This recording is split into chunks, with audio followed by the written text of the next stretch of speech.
Hello everyone. One shot मैंने कहा था और ये वन शॉट स्टोरी ही था, पर बहुत ज़्यादा लॉन्ग हो गया था तो वन शॉट में अपलोड करना थोड़ा सा दिक्कत हो रहा था, तो मैंने आधा कर दिया था। मतलब आधा मैंने रात को मिडनाइट को मैंने अपलोड किया था, अब आधा अभी हो रही है। तो स्टार्टिंग में करती हूँ। स्टार्टिंग यहाँ पर हुआ था कि विंग रो रहा था और वांग जी रोता हुआ बीइंग को संभाल रहा था। तो चलिए आगे का हम कंटिन्यू करते हैं। थोड़ा बिखरा हुआ लगेगा क्योंकि मैंने आधे से कट कर दिया है एफ को। तो चलो हम फिर से स्टार्ट करते हैं। वांग जी विंग के हाथ के ऊपर हाथ रखता है और वो विंग के चेहरे को देखने लगता है और विंग भी वांग जी के चेहरे को देखने लगता है। वांग जी कहता है, क्या तुम्हारी कोई मजबूरी है? विंग कहता है, मेरी मजबूरी? वांग जी कहता है, पता नहीं क्यों मुझे ऐसा लग रहा है कि तुम्हारी कोई मजबूरी है। विंग कहता है, अगर मैं कहूँ कि मेरी कोई मजबूरी है, क्या तुम मेरी बात पर भरोसा कर पाओगे? तो वांग जी कहता है, ये थोड़ा मुश्किल है पर शायद मैं कोशिश कर सकता हूँ। विंग कहता है, जब भरोसा ही नहीं है तो सच क्या है और झूठ क्या है, इससे क्या फ़र्क पड़ता है? बस सच यही है कि मैं यहाँ पर पैसों के लिए आया हूँ। तो वांग जी कहता है, पर ये आंसू, तुम्हारी आंखों में ये आंसू क्यों है? विंग कहता है, कुछ नहीं, वो बस मेरा पर्सनल मैटर है। वांग जी कहता है, हो सकता है तुम्हारा पर्सनल मैटर हो, पर तुम ऐसे रो रही हो। विंग कहता है, तो मैं ऐसे रो रही हूँ, आपको मेरी फिक्र है? वांग जी कहता है, तुम जैसे इंसान से मुझे कभी फिक्र नहीं हो सकता। विंग अपना हाथ हटा लेता है और कहता है, तो यहाँ पर खड़े रहना आपका बेकार है, आप अपने रूम पर जाकर आराम से सो सकते हो। वांग जी कहता है, सोने के लिए सुकून ज़रूरी होता है। विंग कहते, तो आपको सुकून नहीं मिल रहा, मतलब आपकी सुकून गायब है। क्या तुमने एक पल के लिए सोचा है, तुम्हारे पास सब कुछ होते हुए भी तुम्हारे पास सुकून नहीं है? और तो फिर मेरे पास तो कुछ भी नहीं है, तो मुझे सुकून कैसे मिल सकता है? पर फिर भी मैं खुश रहने की कोशिश करता हूँ और आपको भी खुश रहने की कोशिश करना चाहिए। वांग जी कहता है, तुमने सही कहा, मेरे पास सब कुछ है।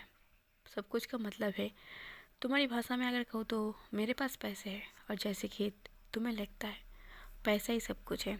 अगर तुम तुम्हारे हिसाब से सोचोगी तो तुम सही कह रही हो, मेरे पास पैसा है मतलब सब कुछ है, और तुम्हारे पास पैसा नहीं है तो तुम्हारे पास कुछ नहीं है। पर मुझे अपनी पैसों से ज़्यादा अपनी आज़ादी पसंद है। मेरे पास कोई आज़ादी नहीं है, मेरा पूरा लाइफ कंट्रोल मेरी डैड के हाथ पर है। विंग कहता है, तो क्या हुआ, तुम्हारी लाइफ का पूरा कंट्रोल तुम्हारे डैड के हाथ पर है, पर फिर भी तुम जिंदा हो, तुम जी सकते हो। तो वांग जी कहता है, मैं जी सकता हूँ, एक रोबोट की तरह, जो कभी भी रिमोट घुमाए और मुझे उस तरह घूमना पड़ेगा। तो विंग कहता है, तुम इतना जिद्दी क्यों हो? वांग जी कहता है, मैं जिद्दी क्यों हूँ? तुम नहीं समझ सकते मुझे, ये ज़िंदगी मेरा है, मैं अपनी तरीके से जीना चाहता हूँ। मैं घूमना चाहता हूँ, फिरना चाहता हूँ, ओपन घूमना चाहता हूँ। तुम्हें पता है, जब मैं घर से थोड़ी देर के लिए बाहर जाता हूँ मेरे पीछे कितना गार्ड होता है। तभी विंग कहता है, पर तुम्हारे डैड इतना ज़्यादा रीच है, तुम्हारी सेफ्टी के लिए वो लोग होना चाहिए, तुम्हारी जान को खतरा है, तुम्हें समझना पड़ेगा। वांग जी कहता है, बात इतना नहीं है, बात ये सिर्फ नॉर्मल बात है, मैं बस तुम्हें बता रही हूँ कि मेरे पास कोई सुकून नहीं है। जैसे कि मैं किससे शादी करूँगा, मेरी ज़िंदगी का सबसे बड़ा वाला डिसीजन मेरे डैड लिया है कि मैं किससे शादी करूँगा।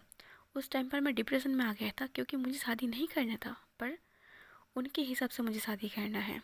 और दूसरी बात, अब तुम देखो, मुझे किसी के साथ कोई रिश्ता नहीं रखना है, ज़बरदस्ती तुम्हें यहाँ पर रखा है मेरे साथ सोने के लिए, तुम समझ रही हो? मेरे पास कौन सोएगा वो भी मेरे डैड डिसाइड करता है। तुम इसे जीना कहते हो, मैं जी रही हूँ, तुम्हें लगता है मैं जी रही हूँ? मुझे नहीं पता तुम सुकून से कैसे रहते हो ऐसे जीकर। विंग कहता है, ऐसे जीकर मतलब? वांग जी कहते हैं, तुम्हारे जैसे इंसान पैसों के लिए कुछ भी करता है, इतना गलत गलत काम करते हैं, पर फिर भी उनके पास सुकून है। विंग कहता है, तुम यहाँ पर खड़े खड़े मुझे इंसल्ट कर रही हो। वांग जी कहता है, वैसे तुम्हें इज्जत मैं दूँ, ऐसा काम भी तुमने नहीं किया है।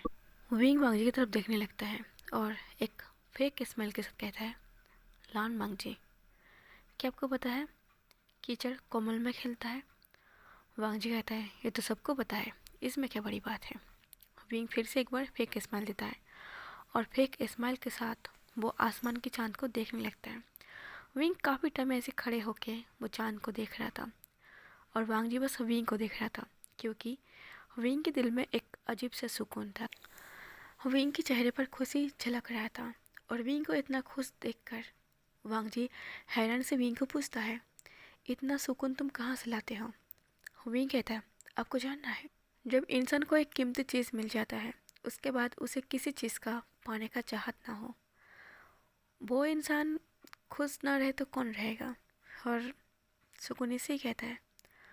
वांग जी कहता है, तो तुम्हें कौन सी ऐसी कीमती चीज़ मिल चुका है? विंग कहता है, क्या आपको जानना है? वांग जी कहता है, बताओ, तुम्हें ऐसा क्या मिल चुका है? तो विंग कहता है, मैं बताता हूँ, अगर आप कभी समझ पाओ तो समझ जाना। विंग कहता है, आप आसमान के चाँद को गौर से देखिए। वांग जी कहता है, ये तो रोज़ ही देखता हूँ, इसमें बड़ी क्या बात है? विंग वांग जी के हाथ को पकड़ता है। वांग जी के हाथ को पकड़कर उसे एक बेंच पर बिठाता है। छत पर एक बेंच था जहाँ पर विंग वांग जी को बिठाता है और पास में विंग भी बैठ जाता है। विंग आसमान के चाँद को देखते हुए विंग कहता है, जरा चाँद को देखो, वो अपनी खूबसूरती के साथ किस तरह आसमान में इतरा रही है।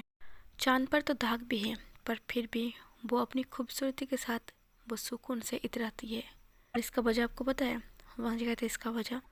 विंग कहता है, चाँद इतना सुकून से इसलिए रह पाता है क्योंकि उसकी जो रोशनी की निशानी है वो सूरज की है।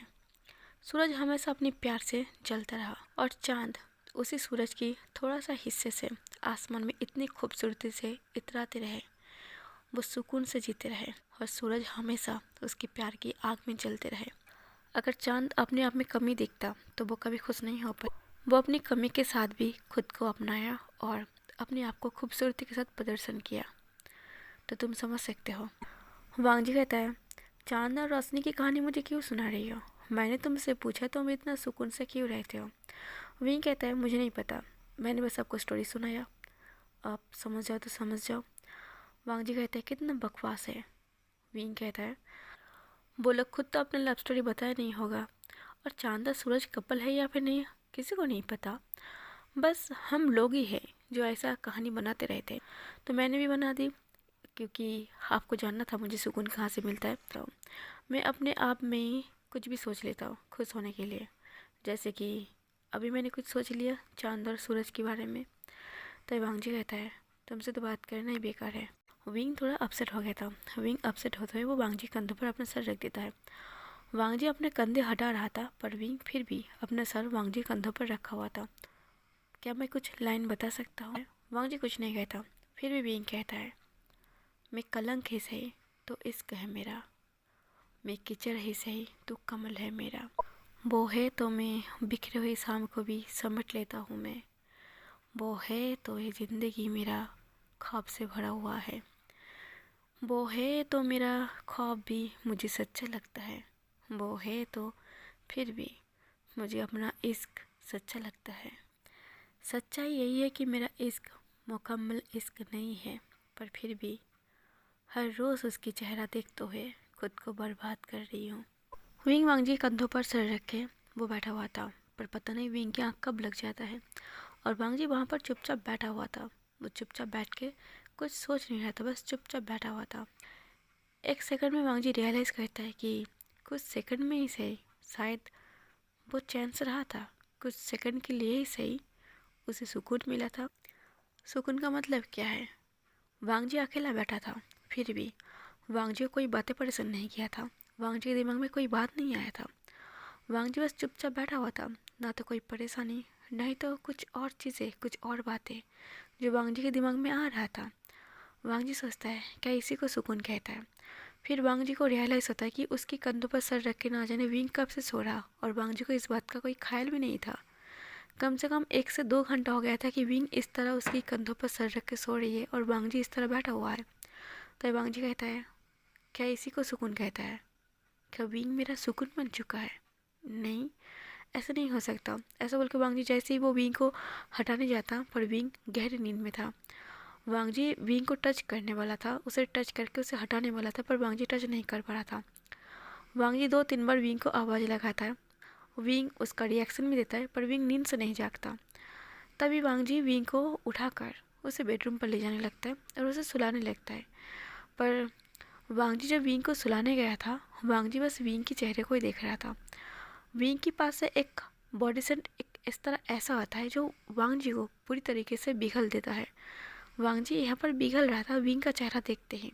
वो बस विंग का चेहरा ही देख रहा था और वांग जी विंग का चेहरा देखते उसे पता भी नहीं है कि वो विंग को सुलाते वक्त वो विंग के ऊपर ही था और वो इस तरह बस विंग के चेहरे को देख रहा था। विंग जो ब्रीथ ले रहा था वो भी वांग जी को छू रहा था। वांग जी बस इस तरह हैरानी से वो बस विंग का चेहरा देख रहा था। पर अचानक ही विंग ने अपनी आंखें खोल लिया था। जैसे ही विंग ने आंखें खोला था वो देखता है कि वांग जी उसके ऊपर है और वांग जी उसका ही चेहरा देख रहा होगा। ये देख के विंग चौंकता नहीं है और वांग जी भी हटता नहीं है। वांग जी अभी तक बेहोश होके बस विंग को ही देख रहा था। पर धीरे धीरे वांग जी अपनी लिप को विंग के करीब ले आ रहा था और विंग का तो इस चीज़ का ही वेट था। हालांकि हाँ, विंग ने कोशिश नहीं किया था, ये सब अचानक ही हो रहा था। पर विंग नहीं हटा था। वांग जी धीरे धीरे विंग को किस कर लेता है और वांग जी का किस तक यहीं पर नहीं रुकता। शायद वांग जी खुद को काफ़ी कंट्रोल किया है विंग के करीब आने के लिए, इसलिए शायद वांग जी अब खुद को कंट्रोल नहीं कर पाता।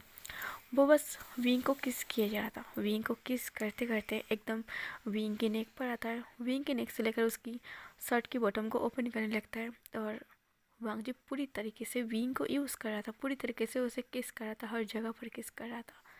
और जिसकी वजह से विंग को एक पल के लिए लगने लगा था कि शायद उसका काम आज बन जाएगा बिना कुछ मेहनत के।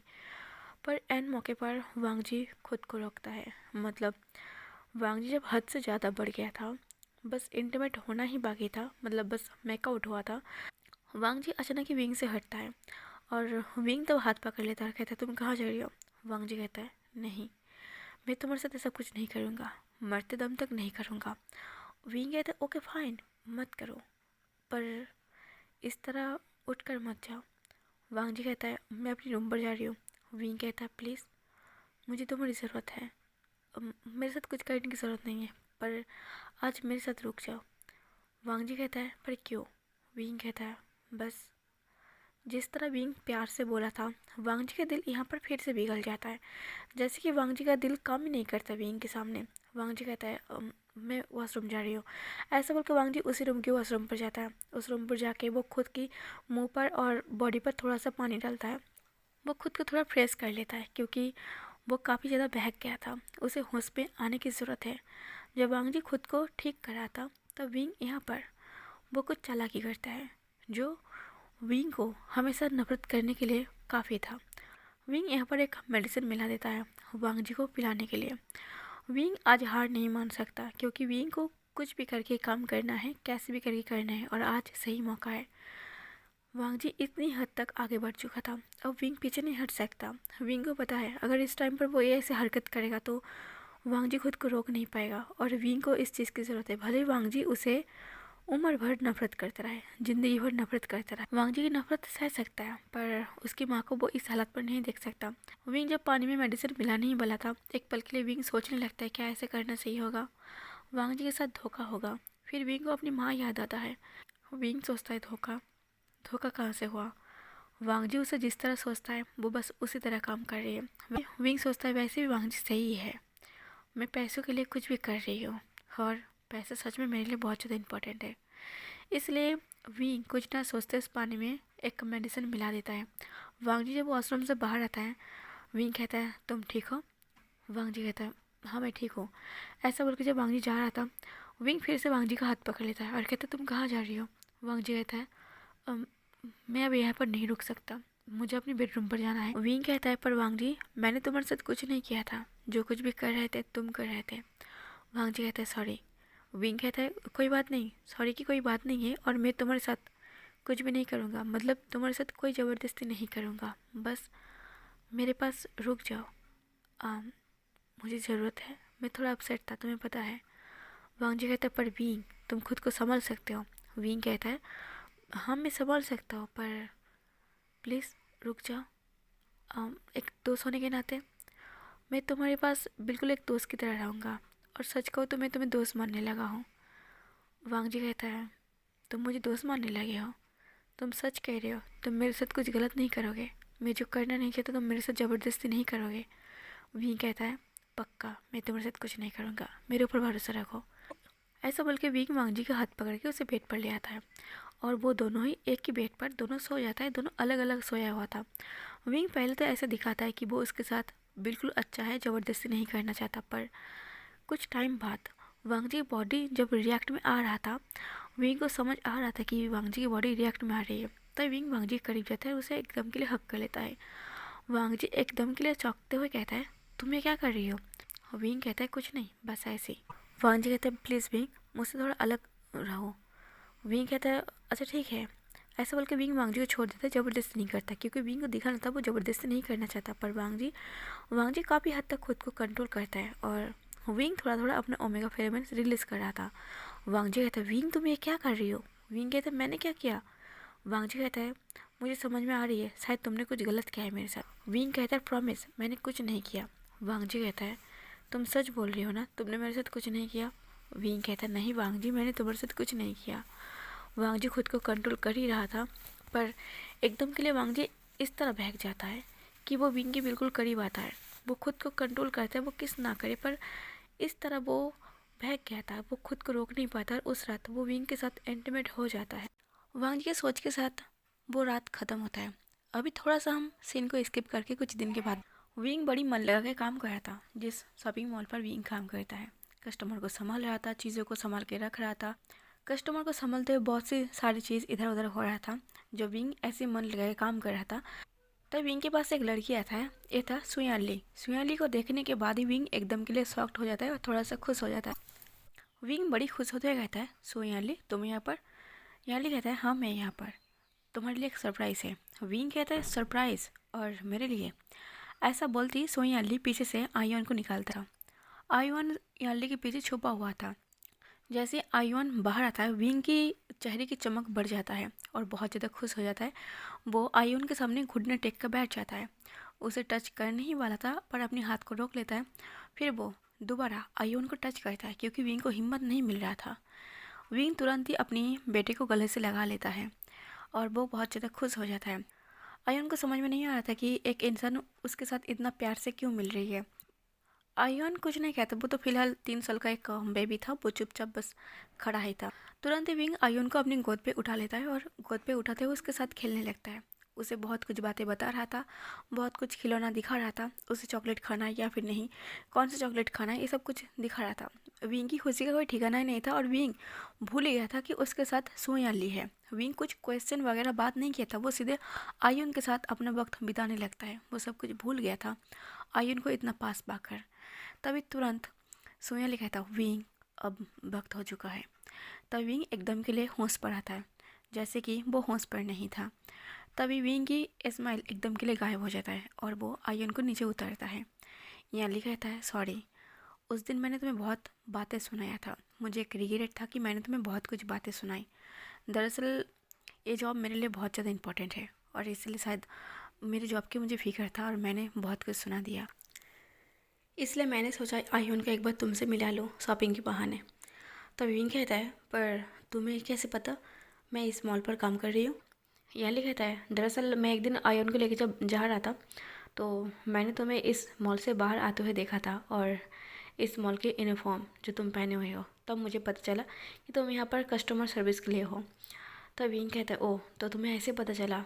याली कहता है, इसलिए मुझे थोड़ा रिग्रेट था और मुझे लगा शॉपिंग के बहाने से मैं तुमसे एक बार आयुन से मिला लूँ। जब सोयाली विंग के साथ इधर बात कर रहा था, तब वांगजी भी वो किसी काम से इधर से गुजर रहा था। वांगजी जब गुजर रहा था, वांगजी को अपना कार दिख जाता है। वांगजी जैसे समझ जाता है कि ये तो उनके घर का कार है, तब ये समझ गया था। और एक कार से आयुन हमेशा स्कूल जाता है और अगर इस मॉल के सामने एक कार खड़ा है तो आयुन इस मॉल के अंदर ही है। और वांगजी को ये तक पता है कि विंग इस मॉल पर कस्टमर सर्विस की काम करता है, इसलिए वांगजी तुरंत ही गाड़ी को रोकता है और कहता है, ड्राइवर कार को रोको। जैसे ड्राइवर कार को रोक देता है, वांगजी तुरंत ही उस कार से बाहर आता है और वो शॉपिंग मॉल के अंदर जाने लगता है। और वो जाते ही पहले ये देख लेता है कि विंग आयुन के साथ गले मिल रही है और सोयाली यहाँ पर खड़ा है। तभी वांगजी तुरंत ही विंग के पास आता है, आयुन को एकदम के लिए खींच लेता है और सोयाली बहुत ज़्यादा डर जाता है। वांगजी कहता है, इवान तुम यहाँ पर क्या कर रही हो? तभी सोयाली वहाँ पर डर के खड़ा था और वो सोयाली की तरफ देखने लगता है। वांगजी कहता है, और तुम यहाँ पर क्या कर रही हो? तब याली कहता है, दरअसल आयुन को चॉकलेट खाना था, तो मुझे ये मॉल दिख गया था और मैं यहाँ पर उसे लेकर आ गया चॉकलेट दिलाने के लिए। तब वांगजी कहता है, क्या तुम इस लड़की को जानते हो? सोयाली कहता है, नहीं, वांग जी कहता है अगर तुम्हारे लिए ये लड़का अनजान है तो आयुन के साथ तुम मिलने क्यों दे रही हो। तब सुहेली कहता है क्योंकि आयुन खुश है इनके साथ, तो इसीलिए मैं कुछ टाइम के लिए छोड़ दिया। वांग जी कहता है एक तो तुम इसे नहीं जानते ये कौन है, ऊपर से तुम मिलने दे रही हो, तुम इस तरह ख्याल रखते हो मेरे बेटे की। तब याली कहता है सॉरी सर। वांग जी कहता है तुम कितनी बार सॉरी कहोगे और कितनी बार मैं तुम्हें माफ़ करूँगा। ऐसा बोल के जब वांग जी आयुन का हाथ लेके खींचने लगता है तब इवन रो पड़ता है। इवन कहता है नहीं अब गंदे हो, मुझे आपके साथ नहीं जाना, मुझे अंकल के साथ रहना है। तभी एकदम के लिए वांग जी शॉक्ड रहता है। वांग जी कहते हैं अंकल तुम इसे जानते हो और मैं तुम्हारा डैड हूँ, तुम मुझसे नफरत कैसे कर सकते हो।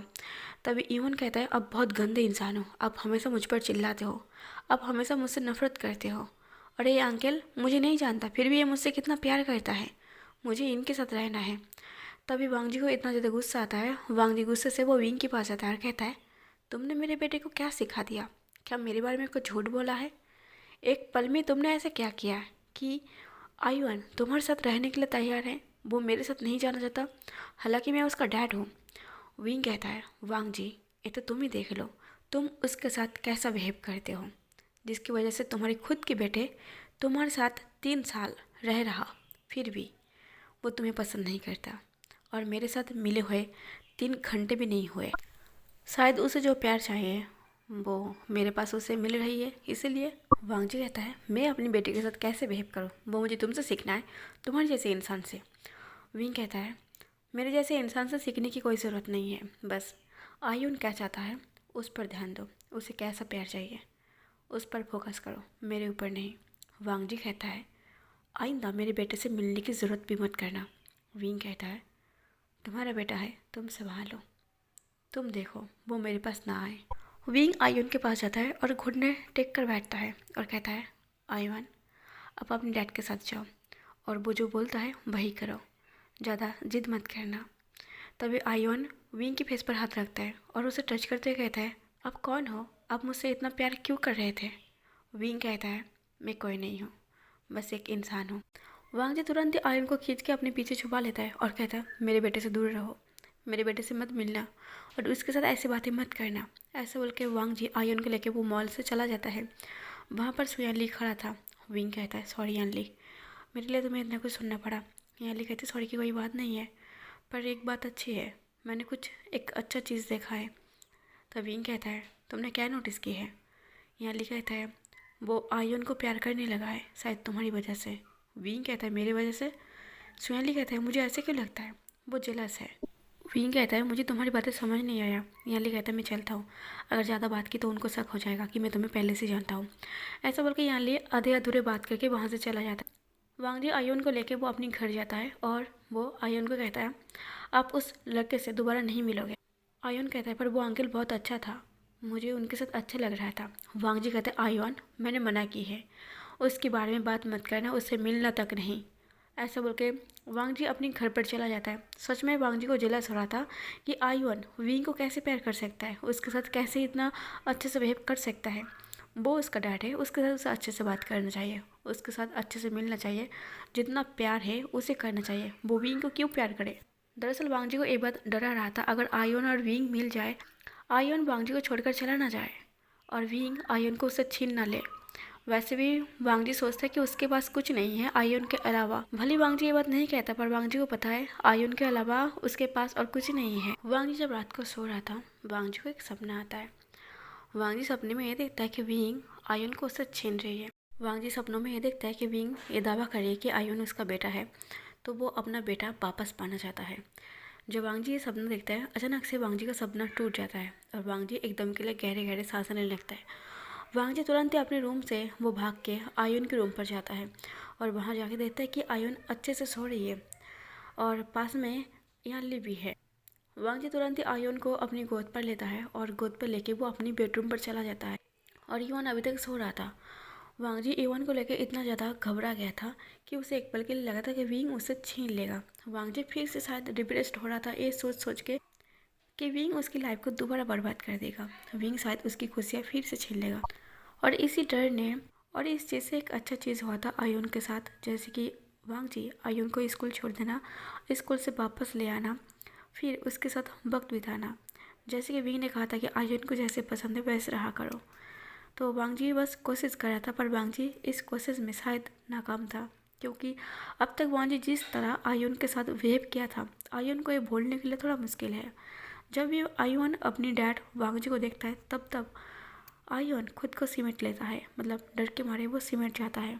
एक दिन अचानक आयुन को फीवर आता है। इतना तेज फीवर था कि आयुन का फीवर उतरने का नाम नहीं ले रहा था और आयुन की सर में बहुत ज़्यादा दर्द था। आयुन अपने सर पर हाथ रख के चीख रहा था, चिल्ला रहा था, मतलब बहुत ज़्यादा रो रहा था। और वो चीख तो ये बोल रहा था कि उसे बहुत ज़्यादा दर्द हो रही है। तुरंत ही डॉक्टर को बुलाया जाता है, जो फैमिली डॉक्टर था उसका नाम था सीचैंग। सीचैंग जब आयुन को चेक करता है, सीजन कहता है, वांग जी मुझे नहीं लगता कि इसका रिपोर्ट कुछ अच्छा होगा। तभी वांग जी कहता है, पर डॉक्टर सीजन आप ऐसे क्यों बोल रही हो, नॉर्मल फीवर हो सकता है ना। तभी सीजन कहता है, नहीं नॉर्मल फीवर मुझे नहीं लग रहा, उसका एक सिटी स्कैन करना पड़ेगा। तब वांग जी कहता है, सिटी स्कैन पर क्यों। सीजन कहता है, कुछ दिन पहले आयुन का एक एक्सीडेंट हुआ था, है ना। वांग जी कहता है, हाँ। तभी डॉक्टर सीजन कहता है, हो सकता है उसकी दिमाग में एक गहरा चोट लगा है, तुम प्रे करो उसे ज़्यादा नुकसान ना हो। तब वांग जी कहता है, पर उस वक्त पर रिपोर्ट किया गया था, रिपोर्ट बिल्कुल क्लियर था, पॉजिटिव था, कुछ भी नेगेटिव चीज़ वहाँ पर नहीं था। सीजन कहता है, हो सकता है तब कुछ नहीं था, पर धीरे धीरे चीज़ गहरे होती जा रही है, उसके माइंड में शायद प्रेशर पड़ रही है, पर रिपोर्ट के पहले मैं कुछ नहीं बता सकता, पर जल्द से जल्द उसका रिपोर्ट करना पड़ेगा। वांग जी तुरंत ही आयुन का रिपोर्ट करवाता है और रिपोर्ट में ये आता है कि आयुन को ब्रेन ट्यूमर है। उसका वजह ये था, एक तो था कि वांग जी जिस तरह उसे डांटता था, जिस तरह उसे डरा के धमका के रखता था, वो एक छोटा सा नन्हा सा बेबी था, उसकी माइंड पर बहुत ज़्यादा बुरा असर पड़ा था। दूसरी बात, वो जो एक्सीडेंट हुआ था वो करंट ही एक्शन ले लिया था, और जिस तरह अभी वांग जी आयुन के करीब आने की कोशिश करता है, उस तरह से आयुन के दिमाग पर और असर पड़ रही है। उसका डर अभी तक ख़त्म नहीं हुआ है अपनी डैड को लेकर। वांग जी को जब ये रिपोर्ट मिलता है, वांग जी एकदम के लिए बहुत ज़्यादा उदास हो गया था। वांग जी का दिल टूट गया था। उसका बेटा आयुन अभी इस उम्र में ब्रेन ट्यूमर हो चुका था और उसका वजह बस वही था। वांग जी कहता है, पर सिचन मैं ऐसा क्या करूं जिसकी वजह से वो ठीक हो जाए। तभी सिचन कहता है, वांग जी डरो मत, उसे कुछ नहीं होगा, ये बस फर्स्ट स्टेज है और बस थोड़ा सा ही है, हम अगर कोशिश करेंगे तो ठीक हो जाएगा।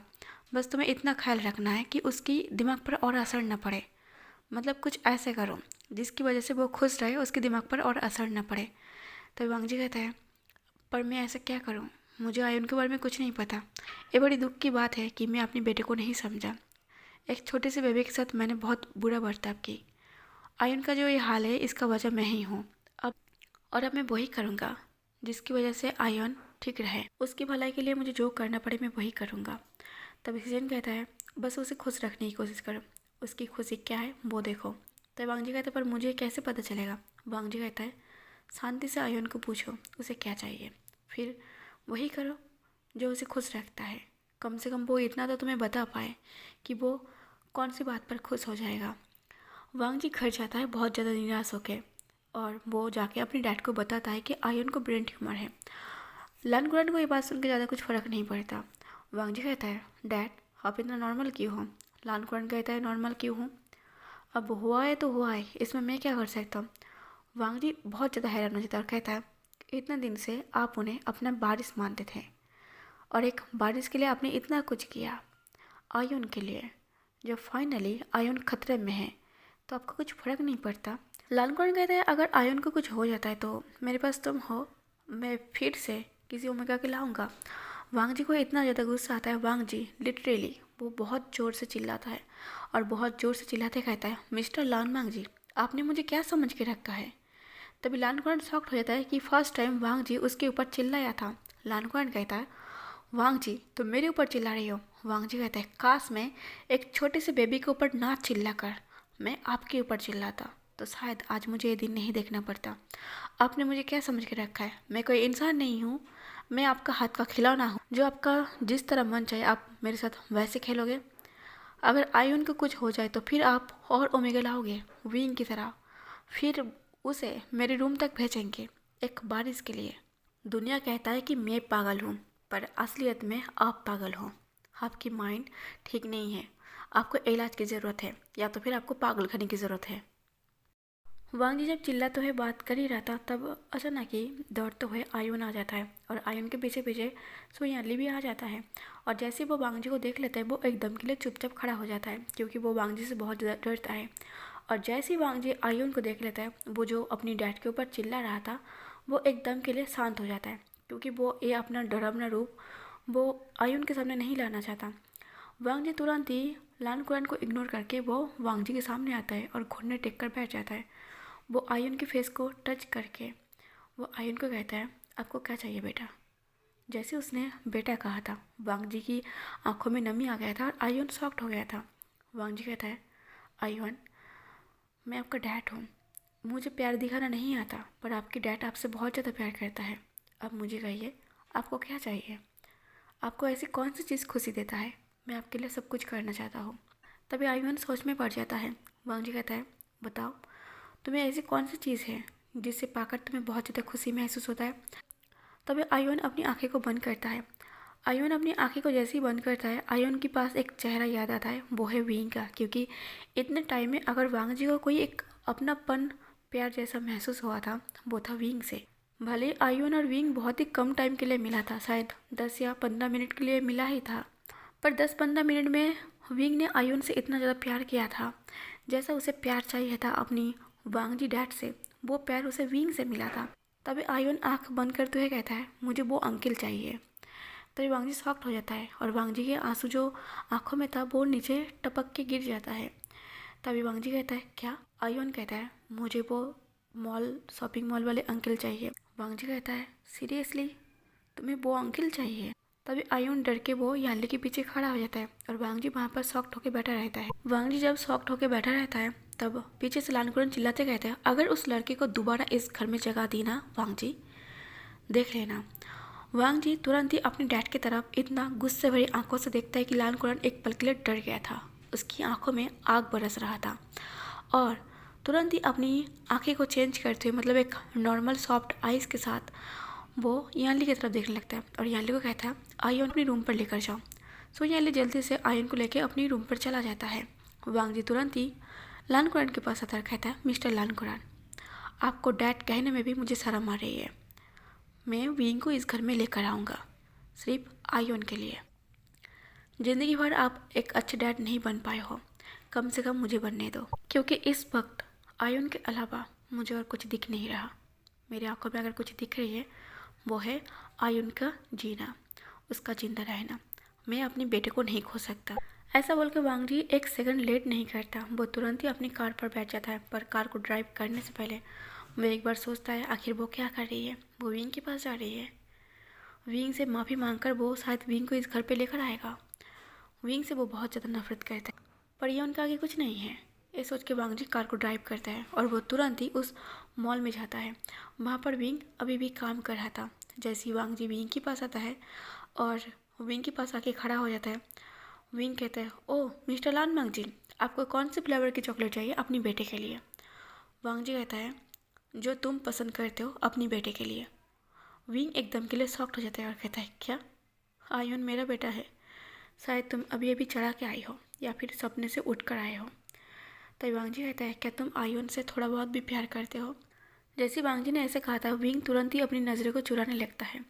वो वांग जी की आंखों में देख नहीं पा रहा था कि आयुन को वो अपना बेटा मानता है और वांग जी तो उसका प्यार है, वो ये हक नहीं मानता।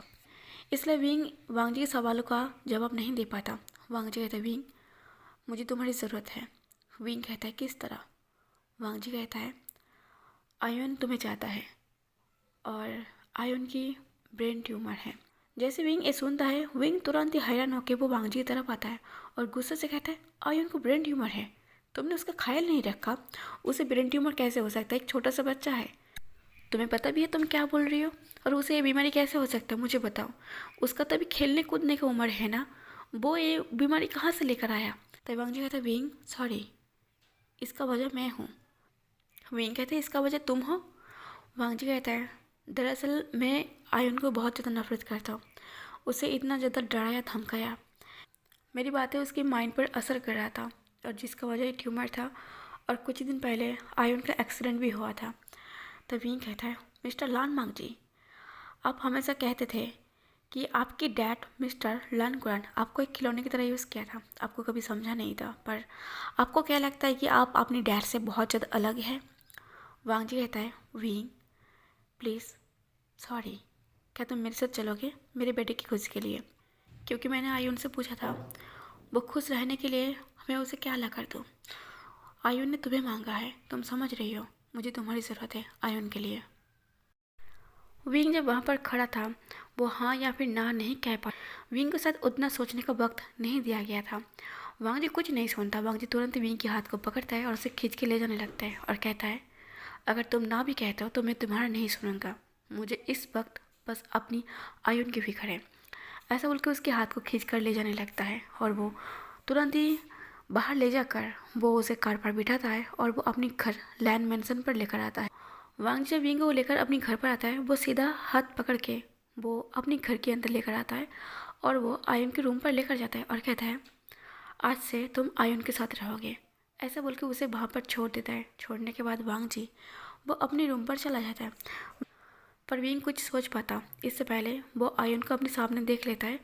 आयुन और विंग वो दोनों बहुत ज़्यादा खुश हो जाते हैं और वो दोनों खुशी से एक दूसरे को गले से लगा लेता है।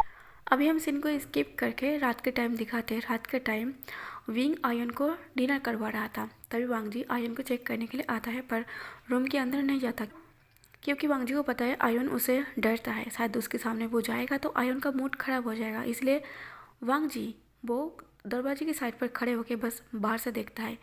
विंग बहुत ज़्यादा खुश था और आयुन भी बहुत ज़्यादा खुश था। वो दोनों खुश होते हुए एक दूसरे के साथ बात कर रहा था और विंग आयुन को डिनर करा रहा था। ये देख के वांग जी खुश तो था पर अपसेट भी था कि आयुन उससे इस तरह अच्छे से बात नहीं करता, अच्छे से मिलता नहीं। विंग पराया के जैसा होकर भी उसका बहुत करीब है, उसके बहुत अपने हैं, फिर भी विंग उसका डैड है। तभी आयुन विंग से पूछता है, अंकल क्या मैं आपको अंकल बुलाऊँ या फिर कुछ और बुलाऊँ?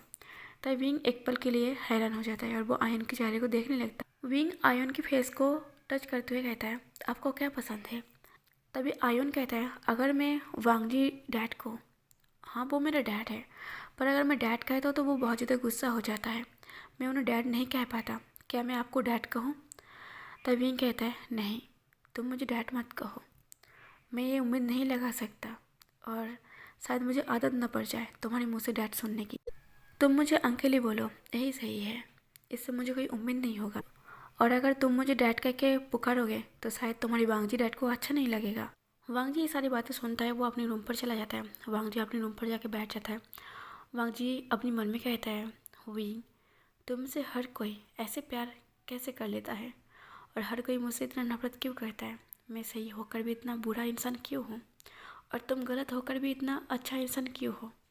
हर कोई तुम्हें एक सेकंड में प्यार कर लेता है, जैसे कि मैं भी तुम्हारे जाल से बच नहीं पाया। विंग जब आयन का डिनर करा देता है और आयन सो भी गया था, विंग अपना टाइम चेक करता है। अभी 6 बज रहे थे इवनिंग के।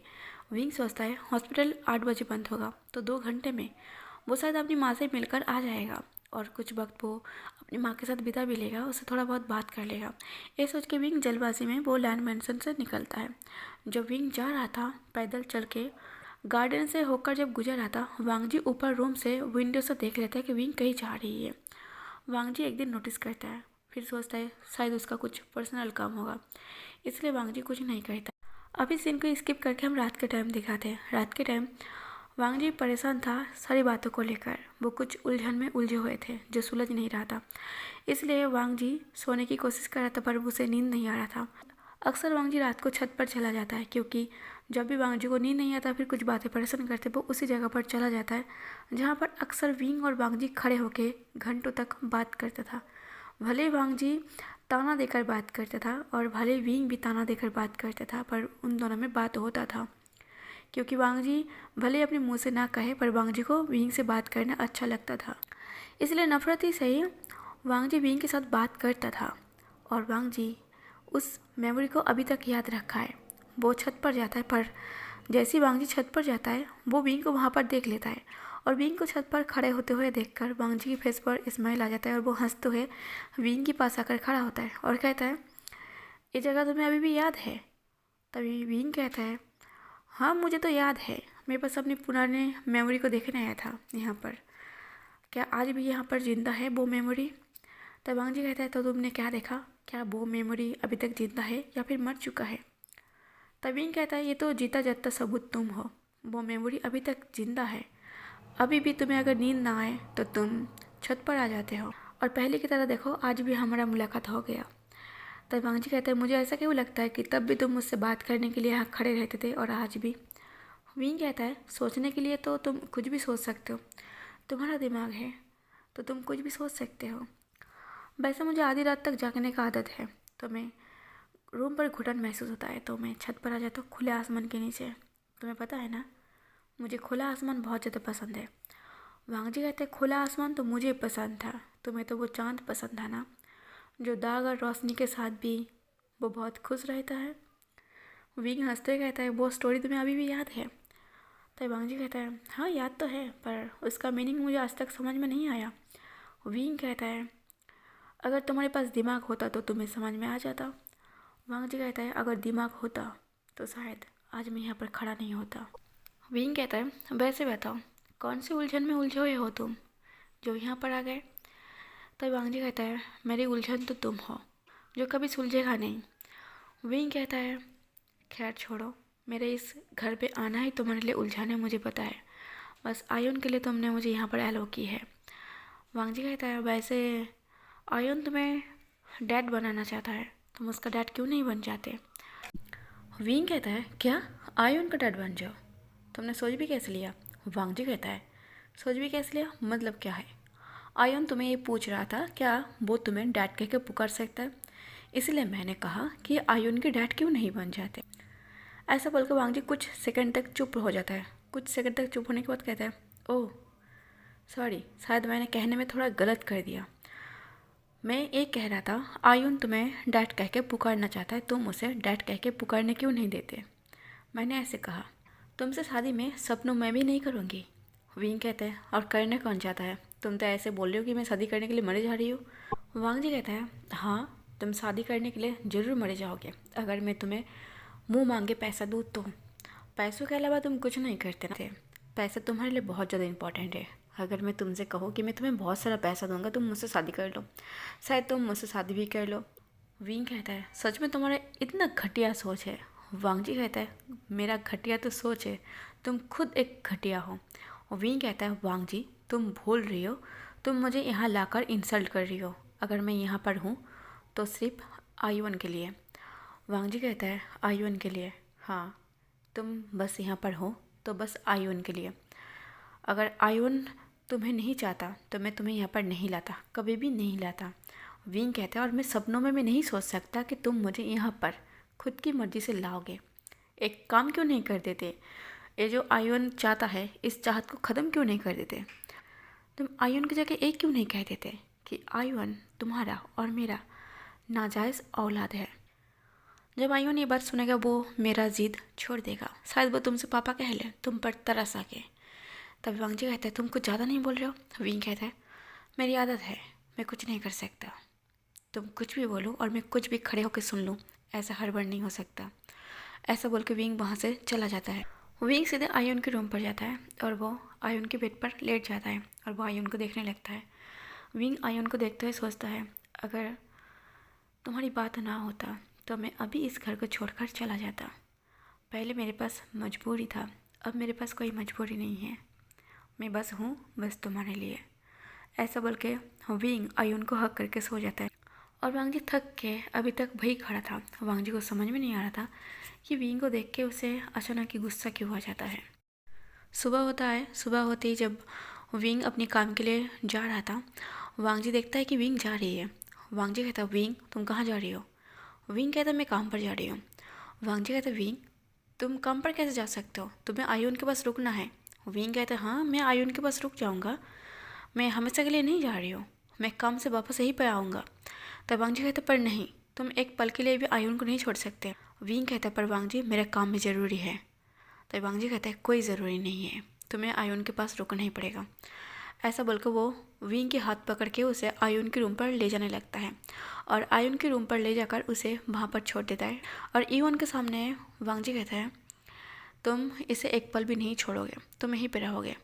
विंग कहता है वांग जी आयुन ठीक है, मैंने उसे समझा दिया है, मैं अपनी काम पर जा रही हूँ, तुम समझ रही हो, मैं अपनी काम पर जा रही हूँ। अगर मैं काम पर नहीं जाऊँगा तो मेरे कैसे चलेगा। ऐसा बोल के जब विंग फिर से जा रहा था, वांग जी विंग के साथ बात करने के लिए उसे खींच के अपने रूम पर लेकर जाता है। विंग को गुस्सा आ जाता है। विंग वांग जी को धक्का देते हुए कहता है, तुम्हें क्या कर रही हो, एक बार इस रूम पर एक बार दूसरे रूम पर, तुम मुझे क्या समझ कर रखे हो। वांग जी कहता, विंग आयुन को तुम्हारी ज़रूरत है, तुम्हें पता है वो बीमार है, और मैंने तुम्हें इस घर में इसलिए लाया ताकि तुम आयुन का ख्याल रख सको, उसके साथ रह सको, उसे वो खुशी दो, उसे वो प्यार दो। पर तुम काम पर जा रही हो, काम पर जाने का मतलब तुम समझ रही हो, तुम पूरा दिन काम पर ही रहोगे और आयुन यहाँ पर अकेला रहेगा। तभी बीन कहता है, वांग जी मैं तुम्हारी भावनाओं को समझ रही हूँ, तुम सही हो, तुम डैड हो, तुम्हारा सोचना भी सही है, पर आयुन का मैं भी कुछ लगता हूँ। तुम समझ रही हो, आयुन से मैं भी बहुत ज़्यादा प्यार करता हूँ, उसकी फ़िक्र मुझे भी है, पर मुझे अपना काम ज़रूरी है। आयुन ठीक है, आयुन को मेरी ज़रूरत है, आयुन मुझसे प्यार करता है, ये बात मुझे पता है। अगर मैं यहाँ पर रहूँगा तो आयुन बहुत ज़्यादा खुश रहेगा, पर ऐसा नहीं है कि मैं घर से बाहर काम के लिए जा रही हूँ तो आयुन अपसेट हो जाएगा, वो मेरे लिए रोने लगे। उसे मैंने समझा दिया है, उसके साथ सुयानली भी है, तुम देख रही हो, मैं बस काम के लिए जा रही हूँ, मैं आ जाऊँगा। वांग जी कहता है, तुम्हें कितना सैलरी मिलता है, 10, 20, 25 हज़ार, 1 लाख, कितना। मैं उससे तुम्हें डबल दे दूँगा, पर तुम काम पर नहीं जा सकते। विंग कहता है, सीरियसली वांग जी, तुम्हें लगता है कि आयुन की ख्याल रखने के लिए, उसे प्यार देने के लिए, उसके साथ रहने के लिए मैं तुमसे पैसे लूँगा। तो वांग जी कहता है, क्यों, तुम पैसों के बिना तो कुछ नहीं करते, और पैसा देते तुम सब कुछ करते हो, पैसों के लिए तुमने मेरे साथ सो तक गए और तुम आयुन का ख्याल नहीं रख सकते। अब ऐसे अच्छा बनने की ड्रामा क्यों कर रहे हो तुम, तुम्हारी असलियत मुझसे बेहतर कौन जानता है। विंग कहता है, वांग जी हद से ज़्यादा मत बढ़ो, तब जो किया था वो अलग मैटर है और अभी का मैटर अलग है। आयुन मेरा भी बेटा है और आयुन का ख्याल रखने के लिए मैं तुमसे पैसे नहीं लूँगा। मेरा काम है, मैं काम पर जा रही हूँ, काम से वापस इसी घर में आऊँगा। ऐसा बोल के जब विंग जा रहा था, वांग जी गुस्से से विंग को खींचता है, खींच के उसे टाइटली अपनी कॉलर को पकड़ते हुए कहता है, विंग मेरी बात अच्छे से सुनो, मैंने कहा आयुन को छोड़ के तुम कहीं नहीं जाओगे। तुम्हें जितना पैसा चाहिए, जितनी पैसों की ज़रूरत है, वो मैं सब दूंगा तुम। ऐसा बोल के वांग जी विंग की कॉलर को छोड़ देता है। विंग जब वहाँ से फिर से जा रहा था, वांग जी कहता है, शायद तुमने सुना नहीं। विंग कहता है, मैं अपनी माँ से मिलने जा रही हूँ, इतना हक तो मुझे है कि मैं घर से बाहर जाऊँ और अपनी माँ से मिल लूँ। मेरी माँ बीमार है, हॉस्पिटल पर एडमिट है, कम से कम उन्हें देखने के लिए मुझे बाहर जाने दो। ऐसा बोल के विंग गुस्से से चला जाता है। वांग जी घर पर बैठ के वो विंग का वेट करते रहते कि सच में वो वापस तो आएगा ना, कहीं वो काम पर तो नहीं चला जाएगा। पर विंग कुछ टाइम बाद वापस आता है। वापस आके देखता है कि वांग जी हॉल के सोफे पर ही बैठा हुआ है उसके इंतज़ार में। पर विंग जब आता है, वो वांग जी से कुछ नहीं बात करता, वो सीधे आयुन के रूम पर चला जाता है। वहाँ पर आयुन सो रहा था। वांग जी जब देखते हैं कि विंग आ चुका है, वांग जी थोड़ा रिलैक्स हो जाता है कि कम से कम विंग आ चुका है। विंग जब आयुन के रूम पर था, वो चुपचाप बैठ गया था, क्योंकि आयुन सो रहा था इसलिए वो कोई शोर शराबा नहीं करता। तभी वांग जी आयुन के रूम पर आता है और वो विंग को देखकर कहता है, मुझे तुमसे बात करनी है, 1 मिनट बाहर आ। तभी विंग बाहर जाता है। रूम के बाहर विंग दरवाजे को अच्छे से लगा देता है ताकि उनकी बात करने की नॉइस से आयुन की नींद टूट ना जाए। विंग कहता है, क्या बात है। वांग जी कहता है, ए लो। वांग जी विंग के हाथ पर एक मनी कर देता है और कहता है, इसमें बहुत सारे पैसे हैं, जब ख़त्म हो जाए तो मुझे फिर से बोलना। इसमें बहुत सारा है, जब तक ज़रूरत है तुम इसमें से खर्च कर सकते हो। मुझे पता है अगर तुम काम पर नहीं जाओगे तो तुम्हारा पैसों की ज़रूरत पड़ेगा, और इसलिए। तब विंग उस कार्ड को देखने लगता है।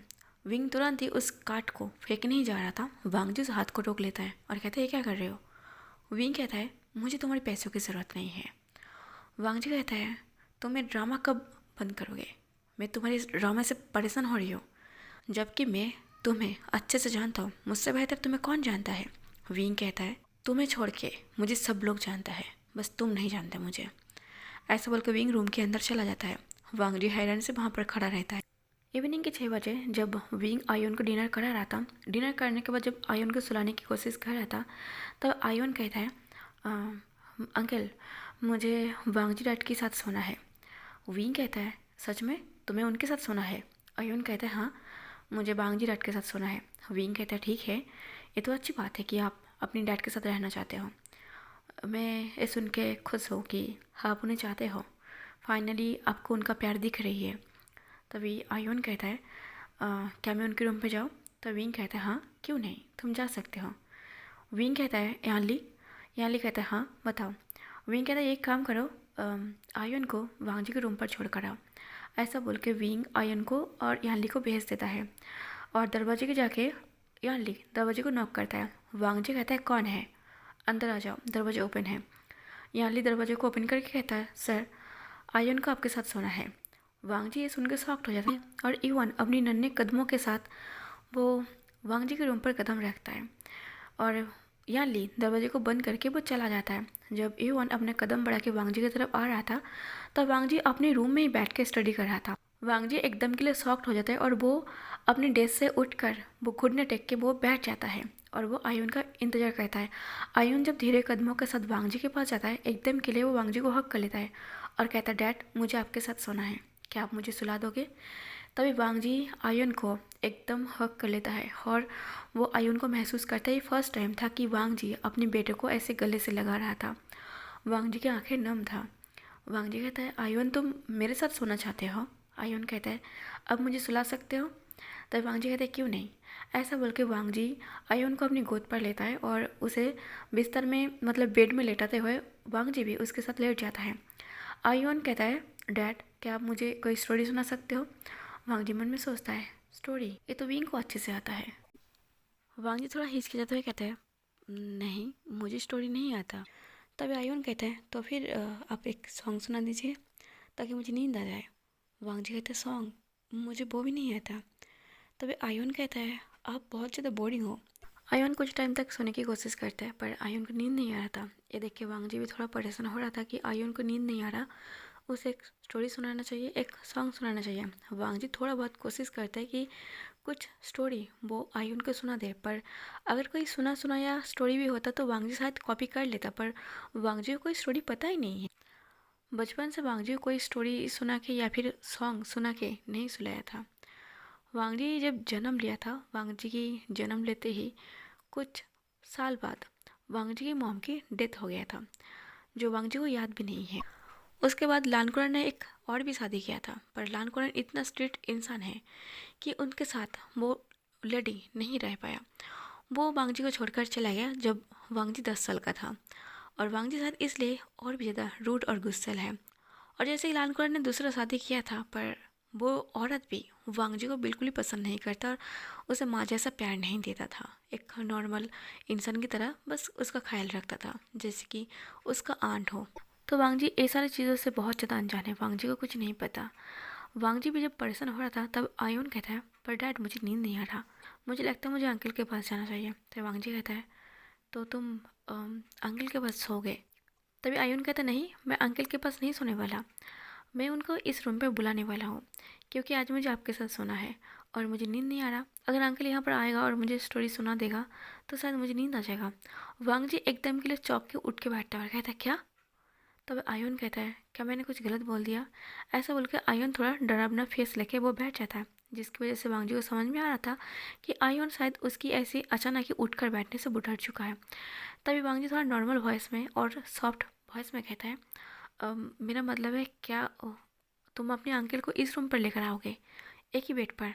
क्या तुम्हें लगता है कि इस बेड पर हम तीनों कंफर्टेबल हो पाए?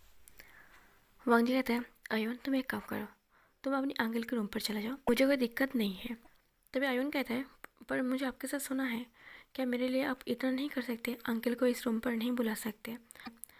वांग जी बस आयुन की जो इनोसेंट फेस है उसको देखने लगते हैं पर वो उसे मना नहीं करता। वांग जी तुरंत ही सोयाली को कॉल करके अपने रूम पर बुलाता है। जब सोयाली वांग जी के रूम पर आता है, वांग जी तुरंत ही दरवाजे को ओपन करता है और कहता है सोयाली क्या तुम विंग को इस रूम में बुला दे सकते हो? सोयाली कहते मतलब आप तब वांग जी कहते मैं समझती हूँ तुम क्या कहने की कोशिश कर रही हो, पर मैं कुछ नहीं कर सकता, ये आयुन का कहना है। वो विंग को यहाँ पर बुलाना चाहता है ताकि वो उसे कोई सॉन्ग या फिर स्टोरी सुना दे। याली कहता मैं समझ गई, वो कहानी सुने बिना वो सोता नहीं है। तभी वांग जी कहता है इसलिए तुम विंग को बुला दो प्लीज़ और उसे कहना ये मैंने नहीं कहा। तभी सोयाली ये सुन के वो विंग के पास आता है और दरवाजा खटखटाने लगता है। विंग जैसे दरवाजा ओपन करता है, सोयाली अंदर आता है। अगर तुम मेरे रूम पर आओगे तो लान मांग जी को शक हो जाएगा, उसे लगेगा कि तुम मुझे पहले से जानते हो। तभी याली कहता है, नहीं, वो ऐसे नहीं सोचेगा। दरअसल वांग जी तुम्हें अपने रूम पर बुलाया है। विंग ये सुनकर शॉक्ड हो जाते हैं और वो चीखते हुए कहते हैं, क्या? तुम ये क्या बोल रही हो? तुम्हें पता है ना, और मैं वैसा लड़का नहीं हूँ। तब याली विंग के सर पर मारते हुए कहता है, अरे वो तुम्हें इसलिए नहीं बुला रहा, दरअसल आयुन को स्टोरी सुनना है और वांग जी को स्टोरी नहीं आता। और आयुन ने भी जीत पकड़ लिया है कि वो तो वांग जी के साथ ही सोएगा, पर स्टोरी तुम्हें वहाँ पर जाके सुनाना पड़ेगा, मतलब आज रात तुम्हें वहीं पर रुकना पड़ेगा। विंग कहता है, बात जो भी हो, मैं उसके रूम पर नहीं जाने वाला। तुम एक काम करो, कॉल करके वांग जी को मना कर दो कि मैं नहीं जाने वाला। तभी याली कहता है, एक काम करते तुम खुद बोल दो, अगर मैं बोलूँगी तो शायद मुझ पर गुस्सा करेगा। देखा, ऐसा बोलकर उसको याली कॉल लगाता है वांग जी को। वांग जी जैसे ही कॉल को उठा लेता है तब विंग कहता है, मैं बोल रही हूँ, मैं तुम्हारे रूम पर नहीं जाने वाला। तुम कुछ भी करो और आयुन को सुला दो, मैं तुम्हारे रूम पर कभी नहीं जाऊँगा। इतना बोल के विंग कॉल को कट कर देता है। विंग की कॉल कटने के बाद वांग जी थोड़ा मुश्किल में आ जाता है, आखिर वो क्या करे। विंग उसके रूम पर आने नहीं वाला और आयुन वांग जी से पूछता है, अंकल आ रही है ना? तब वांग जी कहता है, क्या तुम बिना कहानी सुने नहीं सो सकते? तभी आयुन कहता है, मुझे नींद नहीं आ रहा, मैं क्या करूं? और इतना से रिक्वेस्ट आप नहीं रख सकते। तभी वांग जी सोचता है, सच में मैं इतना बोरिंग कैसे हो सकता हूँ, मुझे स्टोरी में नहीं आता कि मैं इसे सुना के सुला दूँ। और इधर हम विंग को देखते हैं।